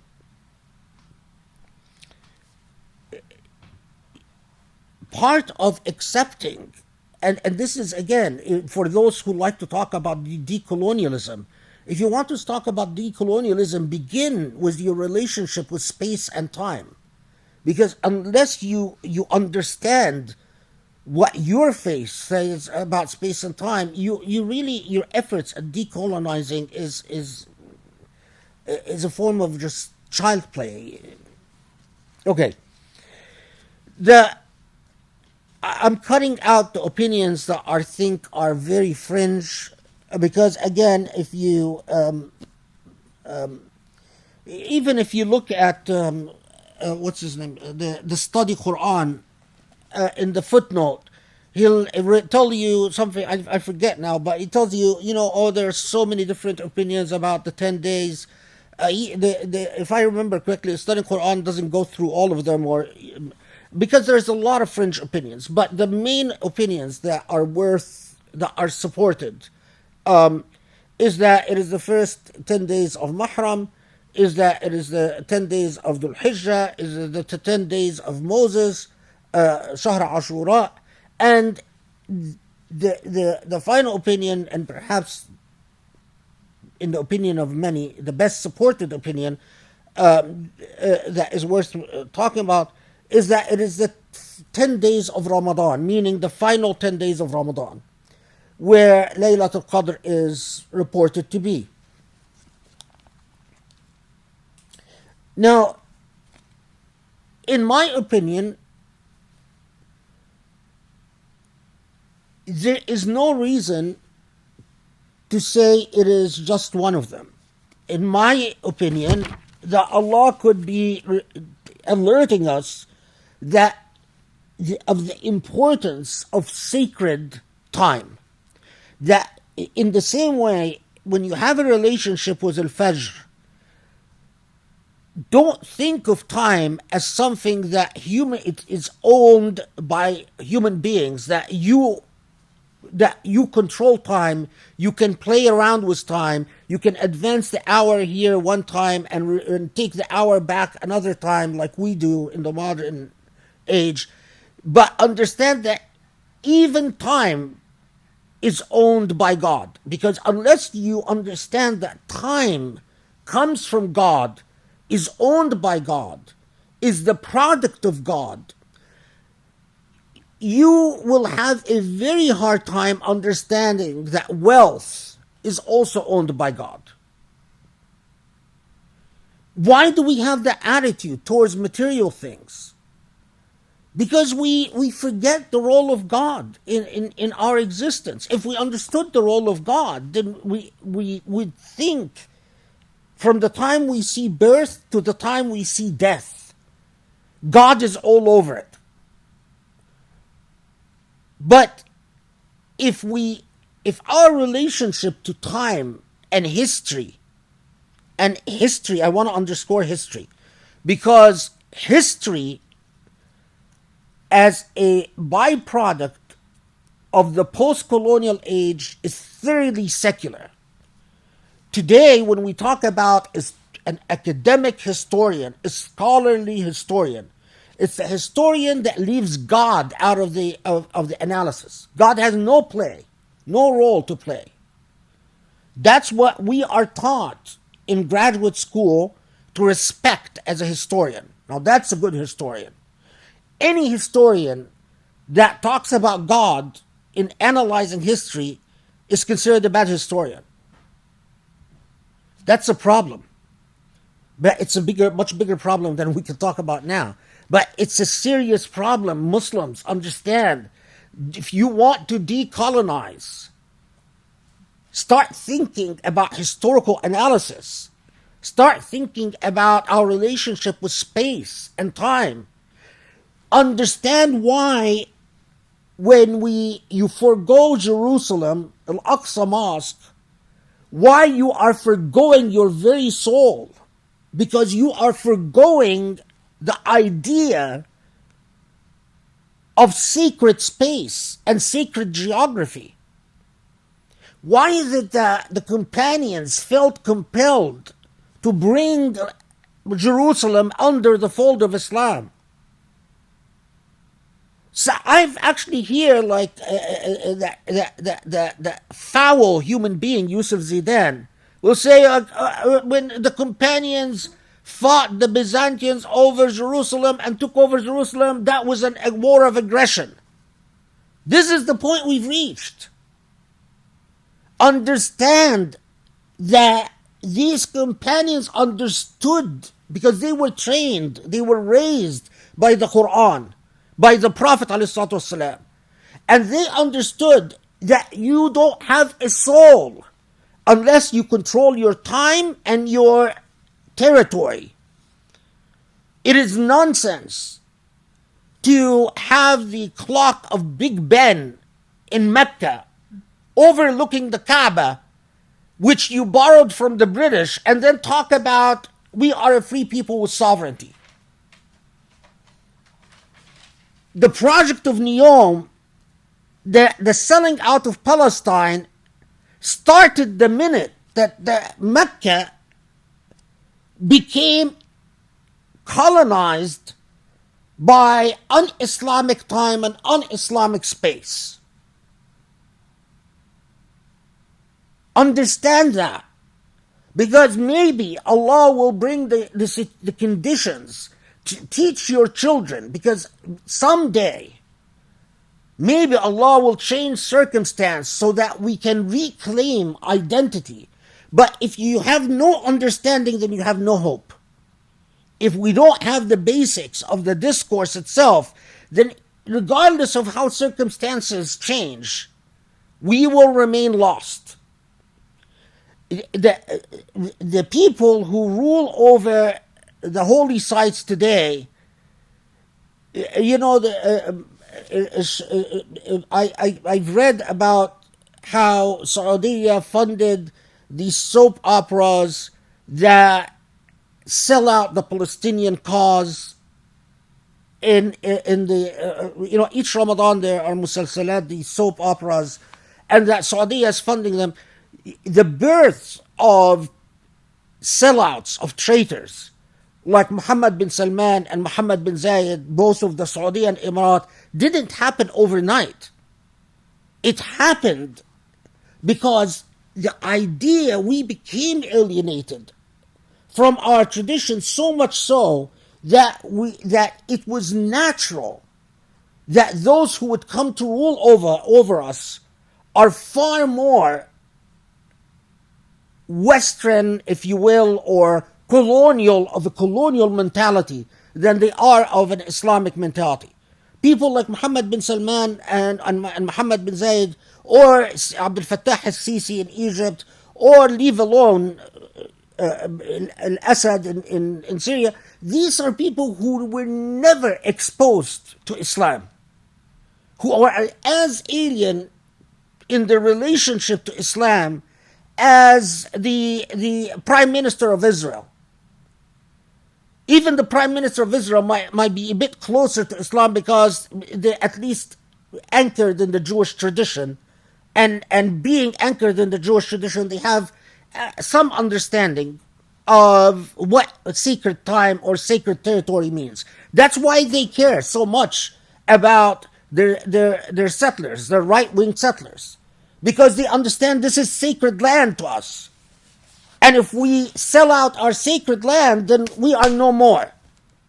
Can you believe that that is closer to Islam than Mohammed bin Salman and Mohammed bin Zayed, who told you, no sacred land.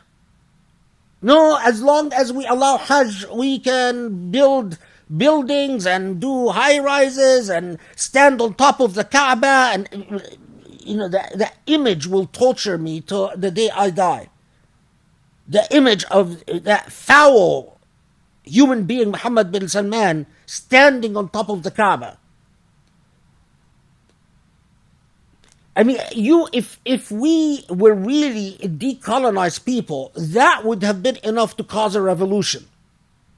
That would have been enough to cause a massive uproar that overthrows Mohammed bin Salman overnight. But of course, the day we sold out Jerusalem, Al-Aqsa Mosque, is the day the Kaaba got stepped on. People have to understand that, and I know that so many of our young generations don't understand any of that.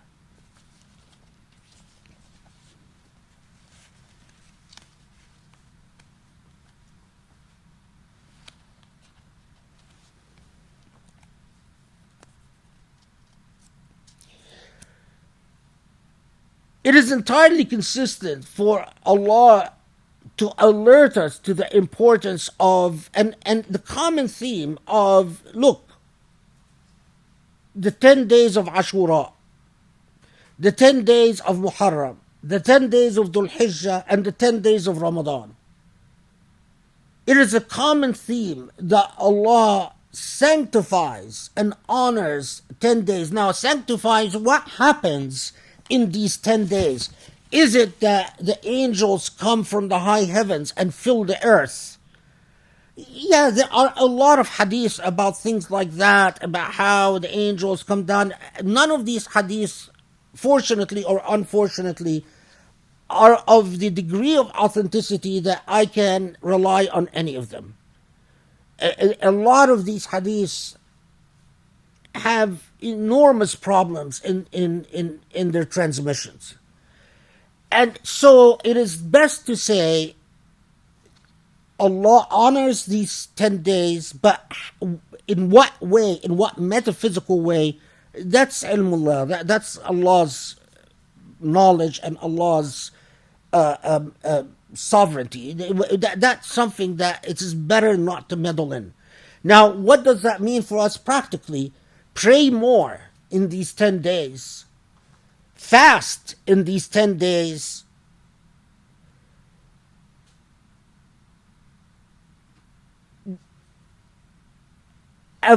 make an extra effort to avoid any arguments or any fights or any disagreements. If you have bad relations with people, try to fix them in these 10 days. In other words, they are sanctified 10 days, days in which every good deed is extra blessed. And again, the first 10 days of the Islamic New Year, Muharram, the 10 days of Ashura, the days of Moses, the 10 days of Dhul Hijjah, and the 10 days of Ramadan, the final 10 days of Ramadan.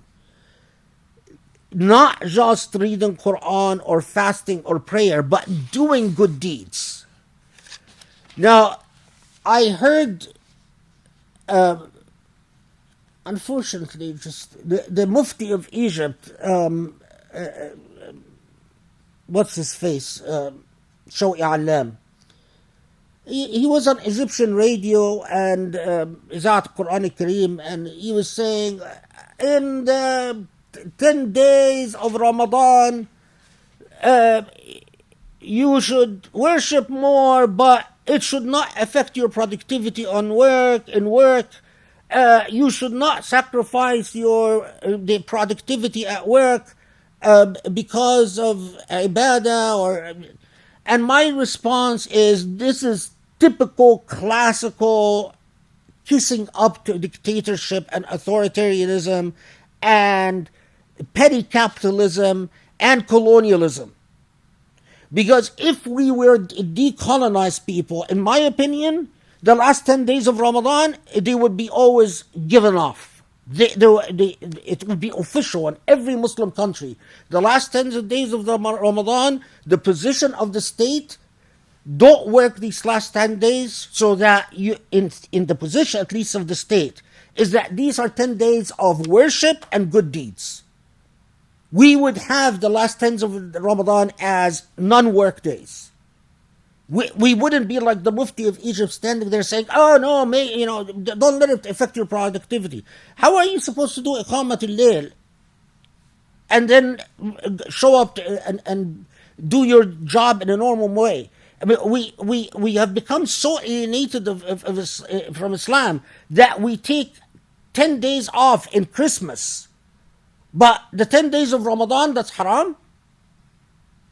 What that is, you want to be, again, for all these students that keep talking about decolonialism and keep writing me about decolonialism, people, start with the obvious. The obvious. And the first obvious thing is that the reason we don't take the 10 days of Ramadan off, and we don't understand the historical practice of what people used to do in the last 10 days of Ramadan, or the 10 days of Dhul Hijjah, or the 10 days of Muharram in Islamic history, is because of colonialism, because we were educated according to colonial educational programs. So we understand Christmas, we understand Easter, but we have no clue about Muharram or Dhul Hijjah or Ramadan.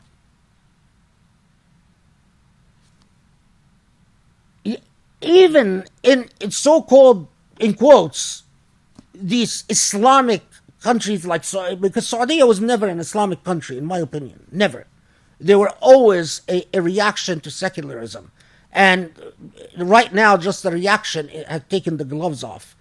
But you want to see, as a principle, the state should have the position of telling people the time for bonding with your family, for silat al-rahm, the time for visiting your neighbor, the time for taking care of any enmity or acrimony between that might have developed, أي مشاحنة أو خصام. The time for all of that is one of the blessed 10 days that Allah refers to. And as a principle, we don't want productivity from you, economic productivity, on the last 10 days of Ramadan. As a principle, we will take them off and encourage you to do iqamah and worship and visit and do good deeds Instead, we find a country like Egypt today has banned Ramadan and after Ramadan, the broadcasting of Quran from mosques. You go to Cairo, you will not listen to the Quran being broadcast from minarets anymore, because that's the Sisi secular government and what it does in a country like Egypt.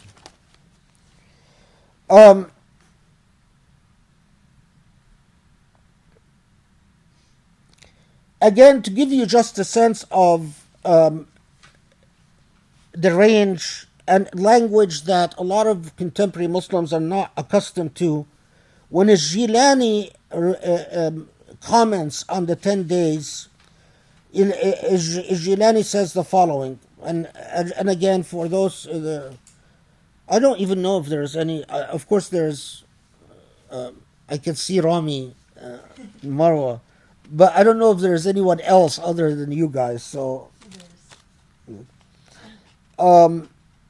Okay, so here's what Jilani says about Layal al-Ashr. أي وبحق ليالي الحواس العشر المقبلة إلى الإدبار والإنمحاء عند انجلاء الفجر اللاهوتي وصبح العماء الذاتي. So if you notice what Jilani is saying, in the same way that Fajr was understood metaphorically as referring to the moment that you open your eyes, Jilani and his school of thought doesn't believe that when Allah says وَلَيَالٍ عَشْرٍ, Allah is referring to either the 10 days of Ramadan or Hijrah or Muharram or Ashura or any of that. But Jilani believes that Allah is referring in the same way that Fajr refers to the eye of the mind when it becomes enlightened, that when Allah says وَلَيَالٍ عَشْرٍ, Allah is referring to the 10 physical senses. The 10 physical senses. And the fact that the 10 physical senses, that the physical senses will often lead human beings astray away from enlightenment. Again, for a lot of contemporary Muslims, that's very alien, but that's very classic of that way. If you look at Ibn Arabi, for instance, Al-Fajr wa Layal al-Ashr, he writes a great deal about it in his Futuhat, because for that school of thought, when Allah refers to Layal, Allah is actually not referring to a physical time, but to what leads people astray when, instead of seeing with their eyes mind, with their basira, they only see with their physical eyes, they only taste with their mouth and lips, they only hear with their ears instead of their hearts. In other words, when you rely on your physical senses and lose sight of the fact that there are realities that you are supposed to reach beyond and without the physical senses. Can we take a 5-minute break and then I'm going to do Shaf' al-Witr and then we can stop.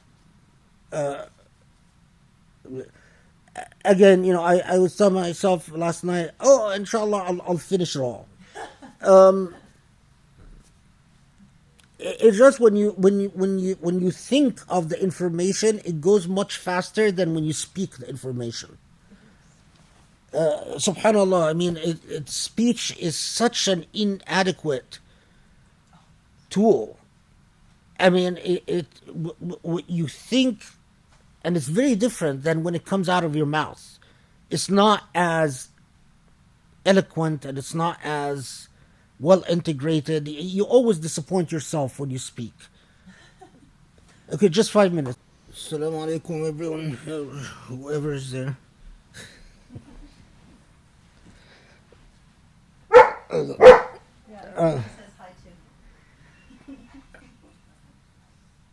Ramadan Mubarak, everyone.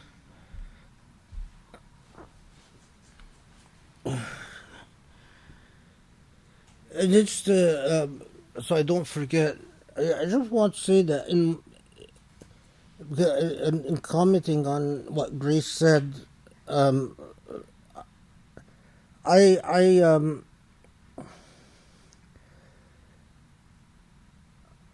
I'm very personally I'm very grateful to anyone who supports the Usuli Institute, because in my view, supporting the Usuli Institute is, inshallah, hopefully, supporting an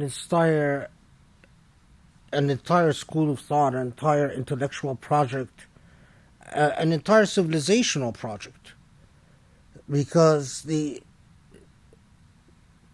importance of ideas and sustaining and preserving ideas is the possibility for change and the possibility of energy in the future that acts upon these ideas. And if ideas are lost, that's a loss that you cannot replace, or very difficult to replace. And especially in an age of the Islamophobia that we see everywhere, rampant, worldwide Islamophobia, an Islamophobia that has invaded the Muslim mind so that Muslims themselves are Islamophobic. I mean, today, it is, subhanAllah, it's amazing. I have completely boycotted any Egyptian television. I can't stand watching Egyptian television. Why? Because Egyptian television has become rampantly Islamophobic. As a Muslim, if I watch Egyptian television, it offends me to the core. If they want to present the image of a terrorist, it is always someone who is a multahi. If you have a beard, then you're a terrorist. If they want to present the image of a terrorist, of a murderer, of a bloodthirsty human being, it's always someone that is holding a sibha and going, doing tasbih. So the image of a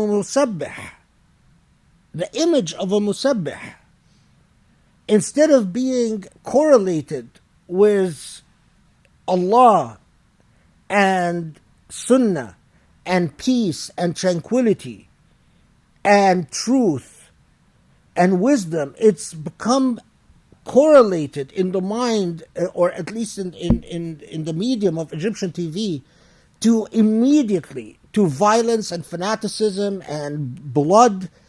How more Islamophobic can you become? Even Dar al-Ifta in Egypt, when they put out their images of warning people against ikhwan and fanatics, it's always the image of someone wearing a jalabiyah with a beard and holding a sibha.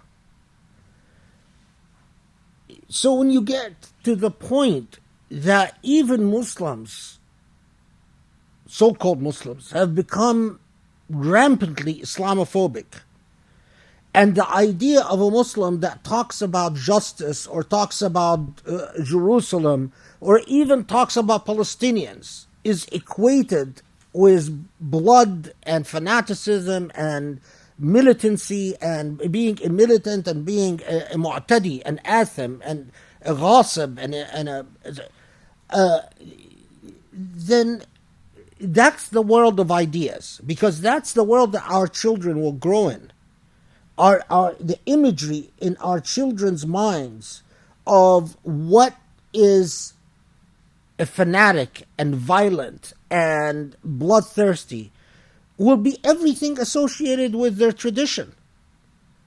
So when you support, in an ideal world, if we were in a different thing, something like the Usuli Institute would have an endowment of millions of dollars, where it wouldn't be centered around Khaled Abou El Fadl. It would have the funds to invite the best scholars from around the world, especially scholars at risk, because there are scholars that write me even from Bosnia who are in serious danger. and I can't help them because I don't have the funds. I can't say, "Don't worry, come be a visiting scholar, be a scholar in residence." Scholars in Saudi at risk, scholars in Jordan at risk, scholars in Morocco, scholars in Mauritania, scholars from countries like Yemen who their universities have been devastated and destroyed, scholars from Sham, from Syria, scholars from Somalia. Ideally, something like the Usuli Institute would have endowment of millions of dollars. It would have conferences that would bring scholars from around the world. And Khaled Abou El Fadl would be a footnote. Would be, oh, this is the person that had all this learning to know who is a scholar because he reads several languages.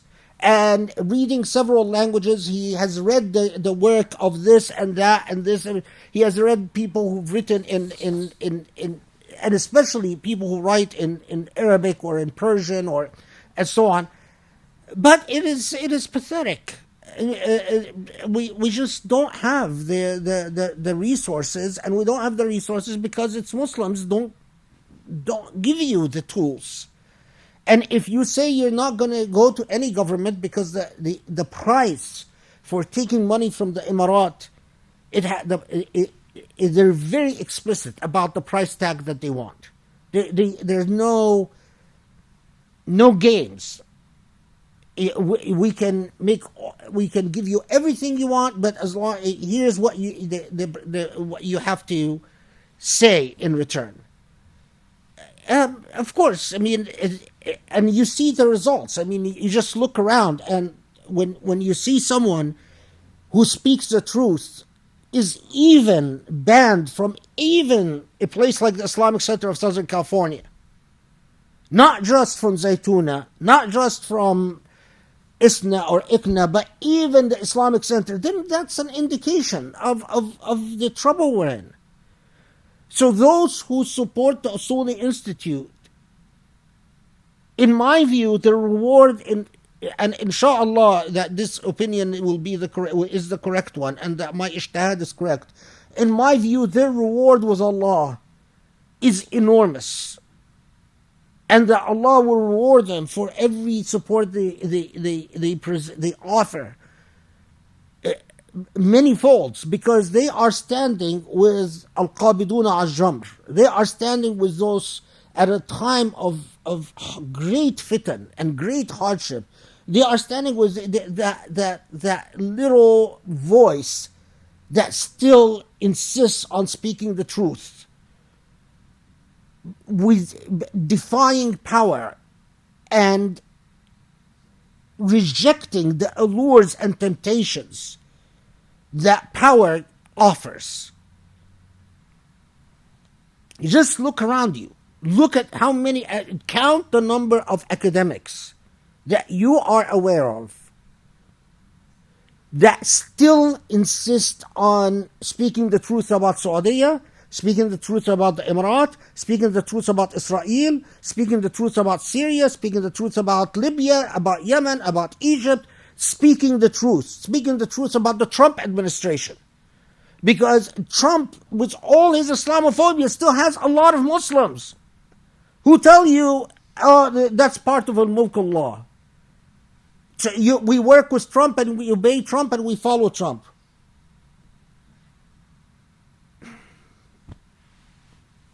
May Allah reward you. I mean, I just...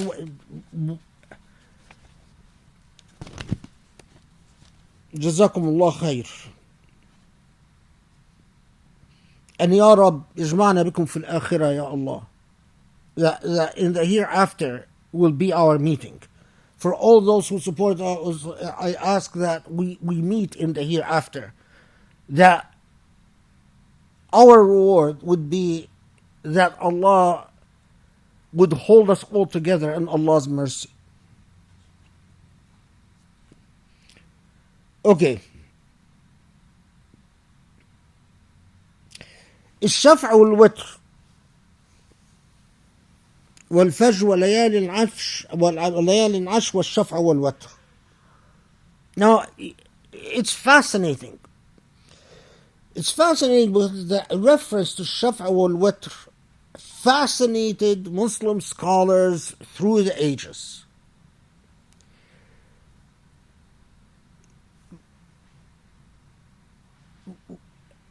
Muslims knew that Shaf'a linguistically can mean two basic things, two basic elements, two basic units. Shaf' could refer to anything that is dual, that is muthanna. That's number one. Number two, Shaf' can refer to anything that appeals to anything else. So when I say yashfa'u li, that's someone who speaks on my behalf. So when I say to you, ishfa' li inda fulan, means go and speak on my behalf with such and such person.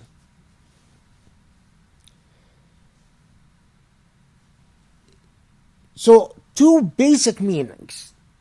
It can refer to anything that has a dual nature, zawj, twos, or it can refer to anything that appeals to anything else. So when Allah says وَالشَّفْعُ وَالْوَتْرِ, is Allah saying that, is Allah swearing by that appeals to al-watr? What is al-watr? Al-watr is anything that is singular. In fact, could be an odd number. Anything that is not juz but furadi, singular, one. So is Allah then referring to the dynamic, if you will, that by the wisdom of those who understand that your relationship to the one and only, to al-watr, al-wahid al-ahad, Allah himself, Allah's self, is your existence on this earth is to appeal on behalf of yourself, to appeal for yourself with the one and only. Is that clear? So that's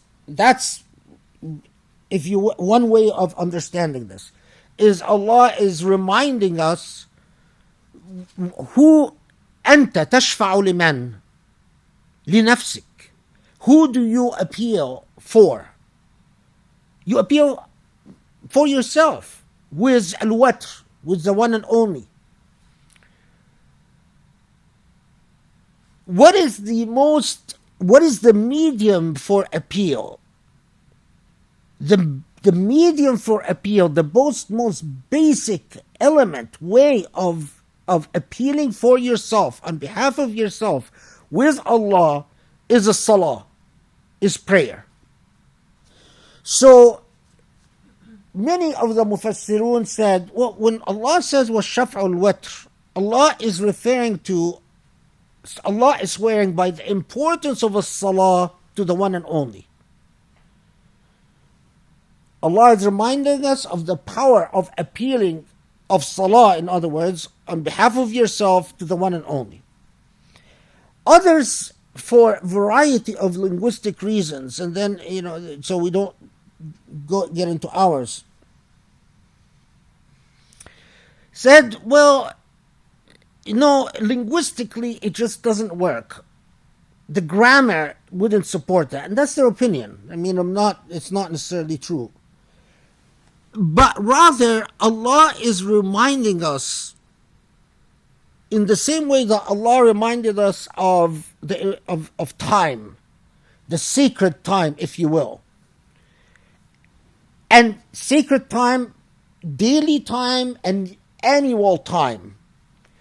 Allah is reminding us of sacred reality, What is this sacred reality?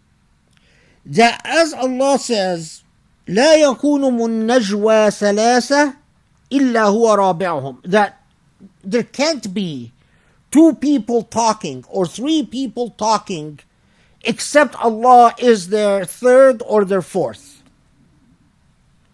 So when Allah says وَالشَّفْعُ وَالْوِتْرِ, Allah is reminding us that there isn't two of you conversing except that Allah is your witr. Allah is your odd company. So if there's two of you talking, Allah is your third. Three of you talking, Allah is your fourth. If there whatever, the witr, the one and only, there isn't a conversation going on, and interacting going on. So when I conduct marriage ceremonies, each sheikh has their own sard. They have their own little thing that they tell people as they're getting married, right? And when you do marriage contracts. And the one that I choose is I always tell people, Allah is your one and only, constantly in your company. So if I know that they understand Arabic, I'll tell them Allah is your watr. What I'm telling them is, remember that you are not together ever except Allah is with you. Don't ever have a conversation, don't ever have an interaction forgetting that Allah is your watr. Okay.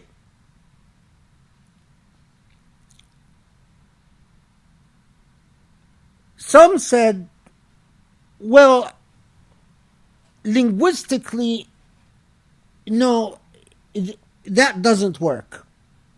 And again, why? It would take us really long time if we go into the whys. But if you read enough of the books of Tafsir, and especially books of Arabic Quran, they go through, you can't, there isn't a single source that goes through everything, but if you read enough of them, you'll have the entire thing covered.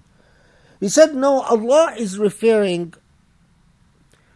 not to a dynamic, but Allah is referring to Salah itself, to the nature of Salah.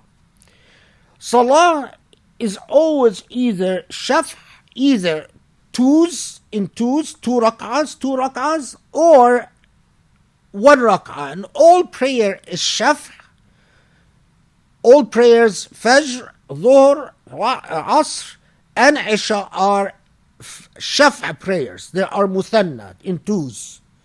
The one prayer that is witr, it's in an odd number, not an even number, is Maghrib. So in the opinion of these scholars, they said, no, Allah is swearing by all the muthanna prayers, all the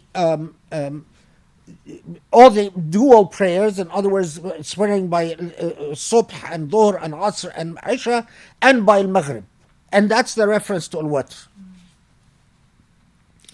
Still others said, no, Allah is referring to the importance of prayers beyond the 5 prayers. That once you finish your 5 prayers, if you want to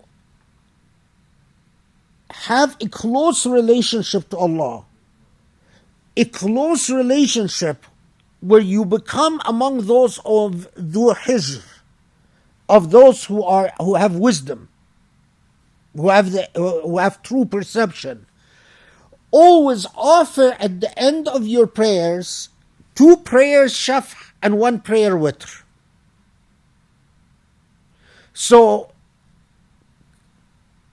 always close your prayers by, after Isha prayers or after whatever your all the prayers you offer, end the day before Fajr, end the day, and after Isha. So after Isha and before Fajr, offer 2 prayers in Shaf'a prayer, the Shaf'a prayer could be 2 rak'ahs, could be 4 rak'ahs, could be 6, could be 8, could be whatever. And what prayer is always one more rak'ah that is offered to Allah it's like when you raise your finger in prayer saying La ilaha anta wahdak. You are one and only.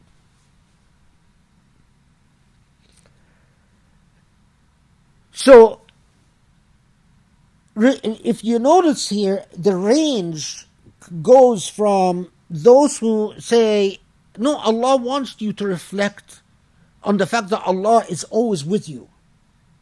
Allah is the watr to any shafa. To those who say that Allah is reminding you of the importance of prayer. To those who say that Allah is specifically reminding you of the importance of the 4 shafa prayers, the subh, the dhuhr, the asr, the isha, and the 1 watr prayer, the maghrib. To those who said, no, Allah is referring you to the importance of the additional prayer that you offer between isha and fajr, the 2 rak'ah shaf and 1 watr. Now, of course, to add to this,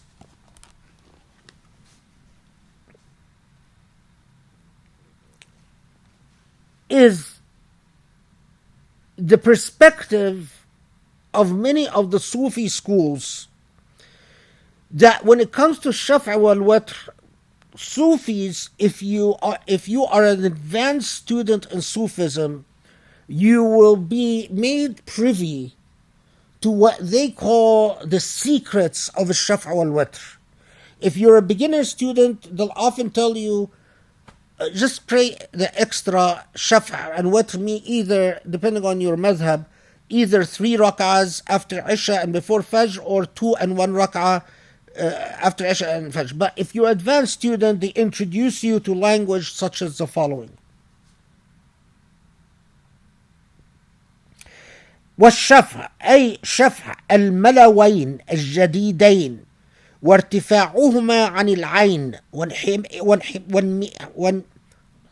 the dry mouth, I'm sorry, وانمحائهما عن البين والوتر أي الوجود الوحداني المطلق المنزه عن التعدد والتكثر مطلقا في ذاته. So what he's saying here, and why they consider it advanced, Allah's reference to an advanced state of knowledge, is that they tell you that in the same way Al-Fajr is metaphorically referring to the seeing eye, the eye of the soul, not the eye of the physical senses. And the Layal Ashr is a reference to the physical senses, the 10 physical senses. Al-Shaf'a wal-Watr refers to the new, Shaf'a refers to the new state of reality where the physical appearance of things start to evaporate before your eyes when you get into a more advanced stage of al-ilm al-rabbani and al-ilm al-nurani and al-ilm al-malakuti. You start seeing reality not as, you don't see a chair as a chair and a table as a table and a couch as a couch, but you start seeing them for what they truly are, illusions. And as illusions, they are nothing but spheres of energy, what in our modern language we call energy, but in what they, at the time, they used to call shadows. So a table is just simply a different shadow that makes a table and a chair. Differences in shadows. Today, we call them differences in sound waves or energy. And that the only reality is the light of God. So, at a moment of tajalli, when a Sufi has true moments of tajalli, everything evaporates. A Sufi will see the wall as a shadow, the rug as a shadow, the chair as a shadow, the books as shadows, and the light of God will come forth, and the Sufi then says, "Oh my Lord, The only real reality is your light. Everything else is a shadow, as an illusion. And so for a lot of Sufi schools, they pause a great deal at the reference to Shaf' al-Witr. Now, just to give you a sense of the richness of the tradition, if you read in Shi'i tafsirs, they tell you Shaf' is a reference to Ali and Fatima, and Witr is a reference to Muhammad alayhi salatu wasalam. Now, of course, in Shia tafsirs, a lot of Quranic references they take to refer to Ali and to the Prophet. Now, in my view, these are layers of understandings. They're not mutually exclusive understandings. In my view, spending a lot of time trying to rebut one understanding and saying, no, you're wrong. It cannot be this. It must be this. It is closing the text that Allah made open. I don't think that Allah was somehow not aware that when Allah chooses a reference like a Shaf' al-Witr, that we as human beings, we will be engaged with that linguistic reference in ways that are elusive and indeterminate and expansive. That some of us will understand it as a reference to the shadows and the truth of the light. Some of us will understand it as a reference to the 5 prayers. Some of us will understand it as a reference to a nafilah, the importance of a nafilah. Some of us will understand it to, I forgot one thing. Those who say, there's a like Ibn Kathir tells you, for instance, that no, Shaf' al-Witr is a reference to the fact that Allah created everything in dualities. So, zawjan, there is male and female, there is dark and light, there is salt, fresh water and salt water, always dualities. And al-Witr refers to wahdaniyatullah, that Allah is one and only. So al-Shaf' al-Witr is actually a reference to the nature of creation. Creation is created in shufu'a. Shufu'a means dualities. While the divine is never a shufu'a, or the divine is just a watr, one and only, munazzah, unlike any other. So, when Allah chose that linguistic reference, I think Allah was engaging us in layers of understanding. I myself, when I was a young kid, and at one time in my life, it was important for me to understand the Shaf' al-Witr as Allah reminding me that I should keep up my 5 prayers. And then at a different stage of my life, Shaf' al-Witr referred to me as Allah reminding me of the importance of praying beyond the 5 prayers. And then at a different stage of life, Shaf' al-Witr, I understood it meant something to me when it transpired, the world of shadows and light, the world of shubuhat and haqiqah, the world of mulk and malakut. At certain stages of life, it meant nothing to me. It was just words. But then I entered the stage in life where, oh my Lord, yes, it is true. Shaf' al-Witr does refer to the shadows and the truth. Layers of meaning. Layers of meaning. If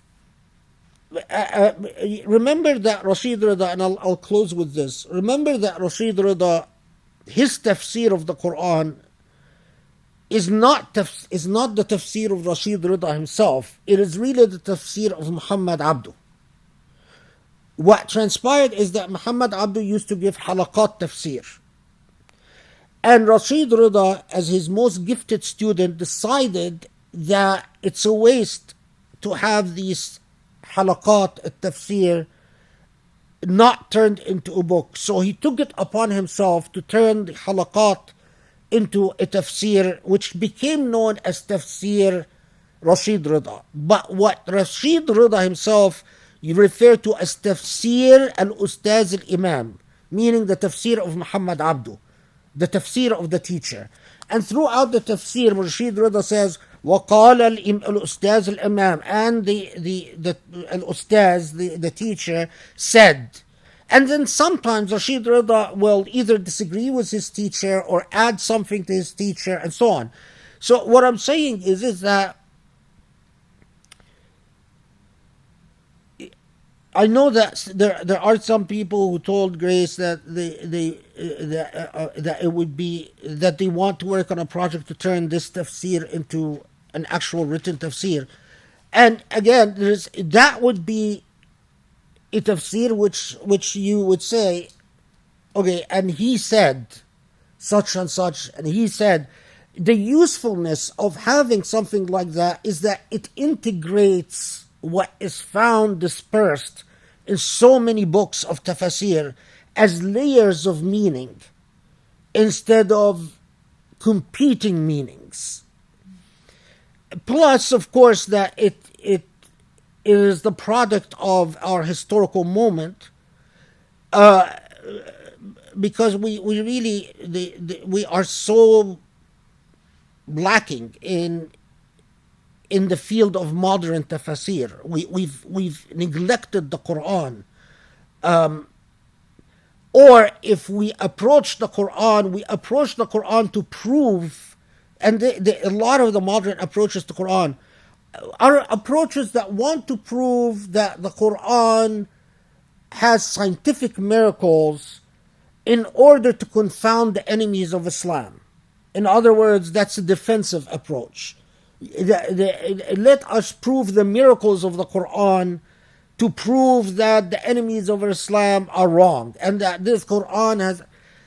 That's not my interest. I'm not saying that approach, there's anything wrong with it, but my purpose is not to confound. It's not to prove that this book is from God. I take that as an assumption of faith, and I work from that point onwards. It is from God, and I don't need to. I'm not going to argue that, and I'm not even going to think about that, because for me that's a closed matter. And then we go from there to explore its miracles and its beauty and its layers and the various ways that it engages the human consciousness and the human intellect in truly remarkable ways. So inshallah, next halaqa we will start with وَاللَّيْلِ إِذَا يَسْرِ, which is number, no, it's ayah 4. Yeah. Yeah, night as a process. Okay, alhamdulillah, and Ramadan Mubarak, everyone. I don't know who's on. I just see Rami and Marwa. How are you, Rami and Marwa? I hope you. I can't hear you, of course. There's no way I can hear you. Inshallah, if Allah wills, then we're together physically, then I can wear my ears and you can speak into the microphone and then I can hear you.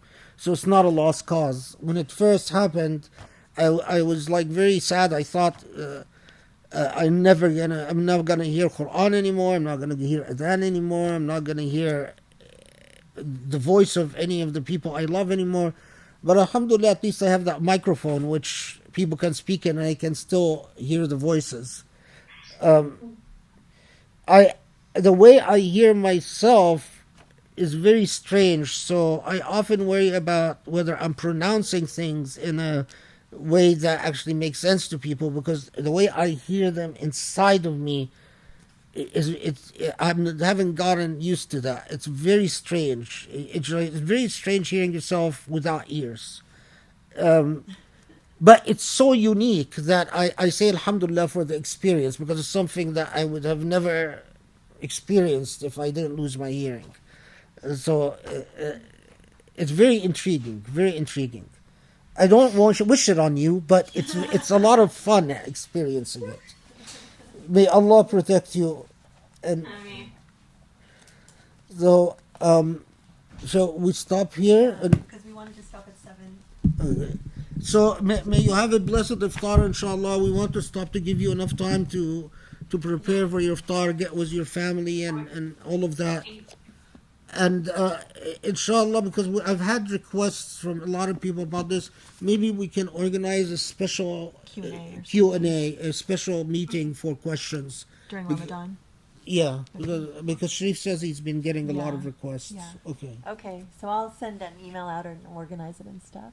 Okay. Thank you so much. So so- great to Thank see you you. so much again for putting this together. It's so nice to see you. May Allah bless you and protect you. And may Allah bless and protect anyone I can't see.